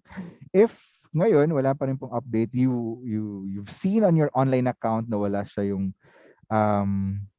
update, walang status. Under inquiry, sickness / maternity, wala dun sa payment history, wala dun sa SBR na tab. Okay. You can email member_relations@sss.gov.ph. Check or get in touch with your servicing branch po para matulungan kayong i-follow up to check ano yung reason why wala pang update yung status if there's none. All right. So check the SSS servicing branch for your respective companies. All right. Thank you, sir. There's a certain Freddie Marquez who raised his or her hand. I'd like to acknowledge that person. Would you like to unmute, please? Okay, I already requested if you... Yes, good morning. Good morning, Sir Anjo. Si Jamie po. Ako yata po yun Okay, nag-appear na mag-Jamie, Freddie please. Marquez. Ah. Sir, yung tanong ko lang po is regarding sa maternity benefit ni staff. Kasi naka-maternity leave siya during the first quarter. Ngayon, sa maternity benefit niya na binayaran ni employer in advance, nadidakan siya doon sa maternity benefit na yon ng SSS contribution niya sa February, March, and April. Nakalimutan bayaran or i-include sa remittance. Ang tanong ko po, sir, is pwede pa po ba yung mahabol yung February and March niya na contribution?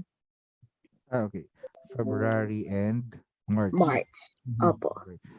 Pwede naman po yun, ma'am, pero hindi siya through PRN ngayon.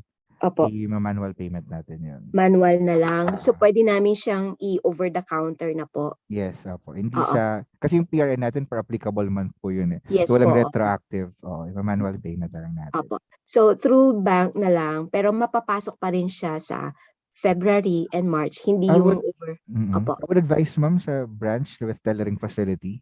Sa branch na lang mismo. Kasi yung mga banks natin ngayon halos naka-PRN na sila. PRN na, opo. Oo, baka hindi na tatanggap ng manual. Majority talaga hindi na tumatanggap ng manual payment. So, diretso na lang po sa SSS. Yes, ma'am. Alright. Maraming salamat, sir. Okay, ma'am. Sir Anjo. I have another interesting question here regarding disability benefit. Meron po bang specific disability lang ang pwede mag-claim? Halimbawa, ang disability ni member is physically and mentally disabled na due to cognitive disability. Pero hindi siya monthly nakakapagbayad sa SSS. Meron pa rin ba siyang pwedeng ma-claim for disability benefit? Okay, good question. Most likely, ang nakapag-file na po ba, siguro let's just assume nakapag-file na ng disability benefit and most likely have been granted a partial disability. Pag sa partial disability kasi natin, merong certain, depending on the evaluation of our medical specialist, no? Ang mangyayari doon is merong certain period na mababayaran for that type of disability. Now, if that period ends, halimbawa, compensable yan sabihin natin for 2 years, after 24 months, nag-stop na yung pension niya. If persistent pa rin naman po yung disability na yon, pwede pa rin naman pong i-file for another disability. Basta andun pa rin. Kaya lang, with the new set of documents na, panibagong medical certificate, yun. Basta new set of same requirements, basta new sets na siya, then pwedeng i-file ulit for disability. Parang updated, updates lang coming from the doctor, certifying na nandiyan pa rin yung disability niya. Yes, and so on. Yes, sir, correct. Okay. Since online na po yung pag-file ng SSS sickness notification ngayon, paano po namin malalaman kung approved na yung sickness notification and the number of days na approved ni SSS? Okay. Ito yung keep on monitoring, sir, di ba? So, yes. Doon po sa sa online account ni employer din, under inquiry, meron po doon hanapin yung sickness/maternity, meron po doon tab for med VS, if I'm not mistaken, or medical evaluation. Andun po yung status na ng approved na notification. Sometimes din, kung yung employee ninyo, i-advise them to check on their online account sa member kasi nag-a-appear din doon yun sa online account ng employee. Once meron ng approval din doon, yung notification also with na monitor nyo sa account ng employer, lalabas na din naman po din yung number of days approved confinement, no? Kung ilan, which will be the basis of your computation for advance payment of sickness. So it's possible na it may not have been notified with the employer, but the employee gets notified. May mga cases, sir, na gano'n, nung bago system natin. Pero isa ngayon, lumalabas naman talaga to both. Both. Employee and employer. Okay. An employee's expected date of delivery is on June 2022. However, she would like to avail of the EML on May 31. Is this allowed under the IRR? Okay. Meron tayo sa IRR ng EMLL, meron tayong tinatawag doon na prenatal and postnatal care. Allowed siyang mag-start ng leave basta yung postnatal care niya from date of delivery, hindi bababa ng 60 days. So let's say for example, entitled siya to 105 days. As early as 45 days bago yung date of delivery, pwede na ma-consider yun as maternity leave. Then the remaining after giving birth is 60 days, total 105 pa din. Mas naaga lang. Basta yung after giving birth, yung postnatal care, hindi siya mas mababa sa 60 days. Alright. So, pwede na yung ma-consider. Hindi lang ako ano sa date dito, pero ganun po yung idea niya. Pwedeng mas So parang maaga naman. total pa rin ng 105 days yon. Yes. Yes, sir. Correct. Okay. Paano pag di na entitled sa condonation for a previous loan? Babayaran mo na lahat. Tama naman, di ba? Okay. Babayaran na po. May option to pay. Hindi isang bagsakan, pero continuous pa rin yung penalty or one-time payment para fully settled na yung Oo, may penalty pa rin nga pala. Applicable po ba sa lahat ang salary differential or yung may mga MSC of 20K lang ang pwedeng mabigyan ng salary differential? Yeah, good question. I forgot to mention. Yun nga, yung ito kasi sa DOLE kasi ng program. They offer exemptions din naman. In companies to be exempted in providing salary differential. Roughly, meron akong idea, hindi ako ganun ka-familiar na dito. But you can check the department order. Pero alam ko yung mga exempted doon ay yung mga retail services with assets of not more than 3 million pesos, workers with not more than 10, distressed establishments, tapos ano pa yung isa? Distressed establishment, workers not more than 10. Tapos isa pa pala yung if you're already providing similar or bigger benefit maliban or similar to salary differential. Pero if you're for example a distressed establishment, you cannot self-assume na parang hindi na kayo bibigay. You have to apply for the exemption sa DOLE office na malapit sa inyo. And it shall be renewed every first quarter of the year. Bibigyan kayo niya ng certification for exemption ng salary differential. So, meron po yun sila. Check na lang siguro sa DOLE. So, that will have to be coordinated with the other agency. Yes, sir. Yes. Correct. Maynafe is asking, if may balance pa po sa SSS loan for almost 1 year after the due date term, hindi pa po ba ito ibabawas agad sa total contribution to avoid incurring interest and penalties? Okay, so parang ano yun, balance ng loan to contributions, correct, sir? Hindi po natin yung ginagawa, no, kasi what we want is to protect your contributions as the basis for your benefits, no. Ayaw natin mabawasan yung months ng contributions ninyo kasi it will greatly affect yung mga future benefits, yung mga long-term benefits ninyo like retirement. Kasi compared dun sa balance, sabihin lang natin you're paying the minimum amount of 390. Yung balance niyo umabot na ng 15,000. So ilang months yung matatanggal doon na contributions? And what if you're already nearing to your retirement na naksakto naka 120 months lang kayo? It will greatly affect. So hindi natin, sineseparate natin yung contributions ninyo and yung loan payments actually. So keep the loan separate from the benefit from the contributions. Para talagang yung purity nung yung contributions ay nandoon, yung sanctity ng contribution. Yes, correct. At saka siyempre kung sakali man po retirement na pag-usapan natin, kung qualified naman kayo doon, inabutan yung loan ninyo, para at least ayun, mababawas pa din naman yung balance kung sakali dun sa retirement benefit. Pero yung computation, yung basis natin ng computation ng retirement niyo is in full based on your entire posted contribution din.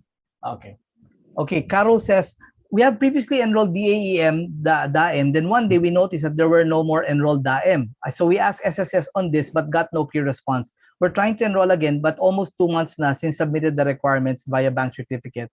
To whom should we make a follow-up so we can apply for reimbursement and notification on this? So I would assume employer account po ito, no? Pag employer account enrollment sa DAEM, you can email online service assistance at sss.gov.ph if you take note, online service assistance. Dun sa website namin, nasa ano naman po yung official email address namin. Online service assistance at sss.gov.ph po para ma-check. Take note of those, ha? May mga iba-iba natin mga email addresses and also the links that you can make use of sa ating SSS portal. Alright, may restructuring program po ba kayo for educational loans? Educational loan, unfortunately right now wala, no. Even with the recently offered condonation, while hindi po kasama yung sa educ loan for now, wala pa din po yung educ loan, walang balita if magkakaroon for educ loan. Okay. Paano po kapag nag-condonation tapos nakabayad na ng half pero hindi na po nabayaran yung other half na ng condonation? Anong nangyayari doon sa naibayad ko? How to claim overpayment ng loans? Mali, okay. Okay, okay. Kung nabayaran yung half at saka hindi din nasunod yung nabayaran yung half, ang mangyayari dun sa remaining balance, parang i-restructure natin siya into a regular loan. Okay. Babalik siya dun sa pag-applyan natin siya ng penalty, ng Oo. interest ulit kasi hindi naman nasunod yung term ng Mm. condonation. Yung sa pangalawang tanong, sir, yung how How to to claim claim overpayment ng loans. overpayment ng loan. I-request po ito. Sa ngayon, manual pa po yung request natin for overpayment. You can secure a form sa branch since hindi to Mm. available online. Yung OPACL, OPACL na form. That's overpayment applied to current loan as form. Yun po yung ano natin para ma-process, makita muna kung merong overpayment, magkano, at kung merong existing loan, i-credit na lang as payment sa latest loan nila. Our participants are very interested in connecting with you. They want your email address. No, sir, yung personal email na hindi na, alam nyo na, sir, hindi na. But yes, sir. Sige, sir, where can they possibly, connect and ask more relevant questions, sir, about this? Okay, so dun po sa mga official email address natin through Facebook, okay, yung sa aming official Facebook page. Also, meron tayo ngayon yung usap tayo. Search nyo po yung link sa aming sa website namin. Actually, dun sa website, if mahanap nyo pa yung usap tayo na link natin, meron dong mga short, parang explanation of the benefits. You can also create an account para kung meron kayong follow-up. Using that account, you can create a ticket number. Parang may ticket yon para monitor nyo din yung feedback from you. So that's a formal way of para may ticket number. What about yung chat format ng FB Messenger?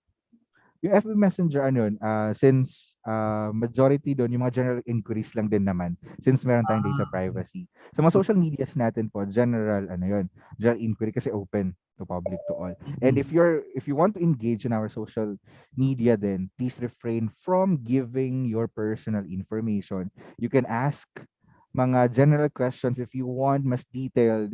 You can email us. Pwede naman po yung through usap tayo dun sa website natin. Kasi yung sa FB Messenger mostly for generic questions. Yes. Not for too detailed na. We won't even ask for your SS number there. Oh, okay. Ayun, good information, sir. Para at least mas secure din naman yung data privacy ninyo at hindi tayo basta-basta nakapagbibigay ng informasyon na hindi naman relevant dun sa discussion ng chat ninyo. Okay. Correct, sir. So si Shean just check na, sabi niya, upon checking, wala pa pong medical evaluation na tab doon sa inquiry/sickness maternity sa my.SSS, my.SSS ng company. Ongoing pa rin po ba yung pag-update ng website ninyo?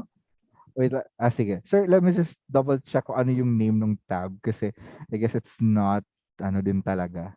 Inquiry tab sickness maternity sa my.SSS. Let me just check on my answer. Just give me a sec. Paano yung exact name ng tab doon? Medical evaluation ang hinahanap niya eh. I've been mentioning medical evaluation din kasi. Okay, just give me a sec, sir. Wait, saan na ba yun?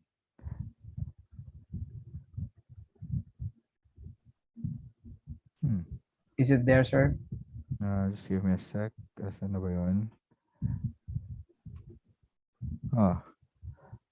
Getting there. Although we can't see your screen, sir, ha? Yeah. It's medical claim history. Claim history.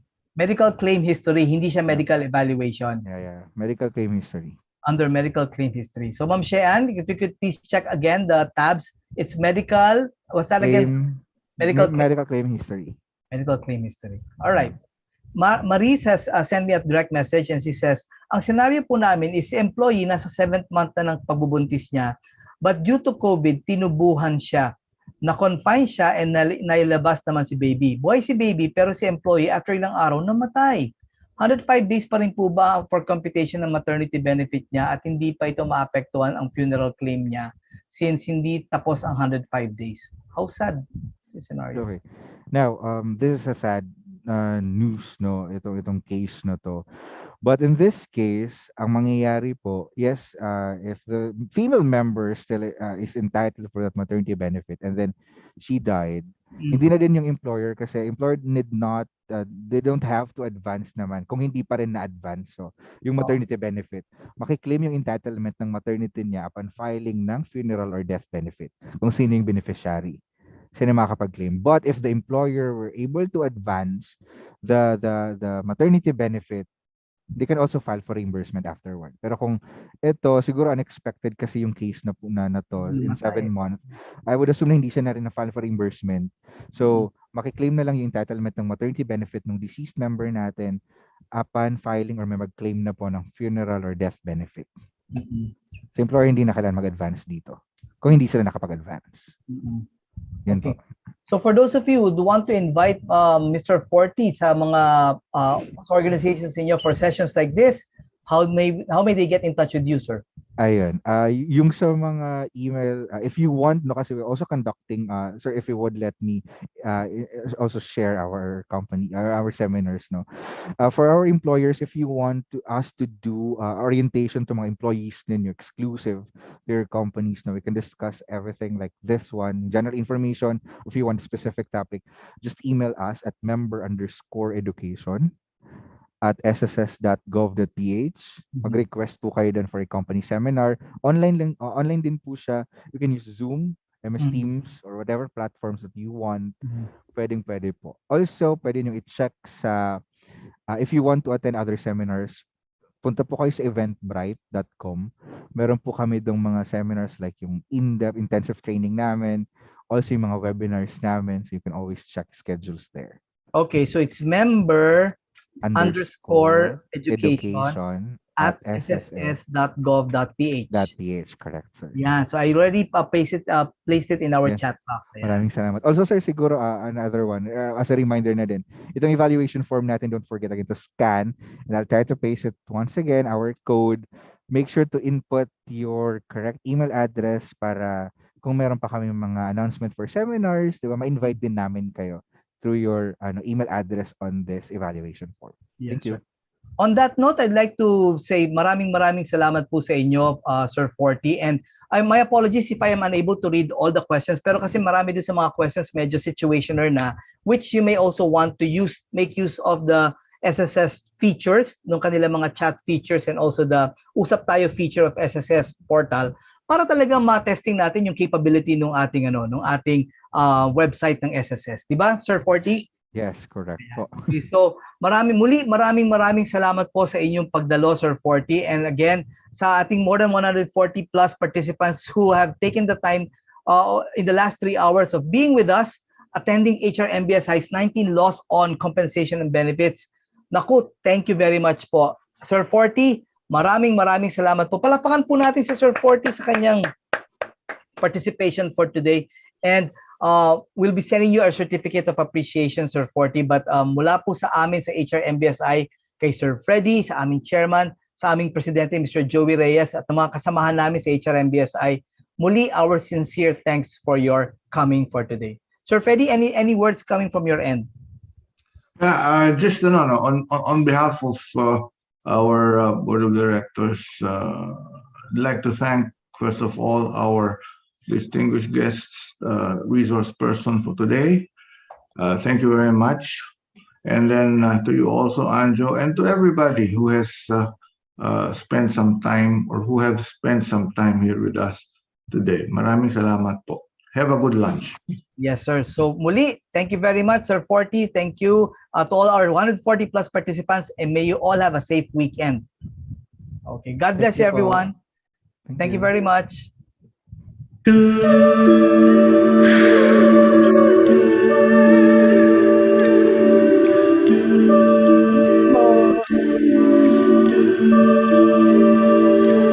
Kay raing inawit na galing sa dibdib, sana'y napaligaya kayo kahit saglit. Awiting malungkot, awiting masaya, dulot sa ating damdaming kakaiba.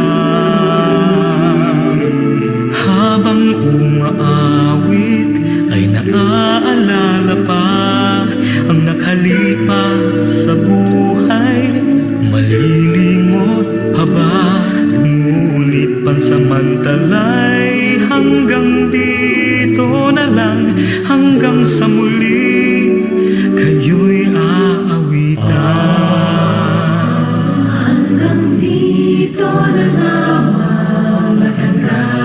sa muli, bibilangin namin ang mga sandali. Ang nais namin kay makapiling sa simula hanggang wakas ng bawat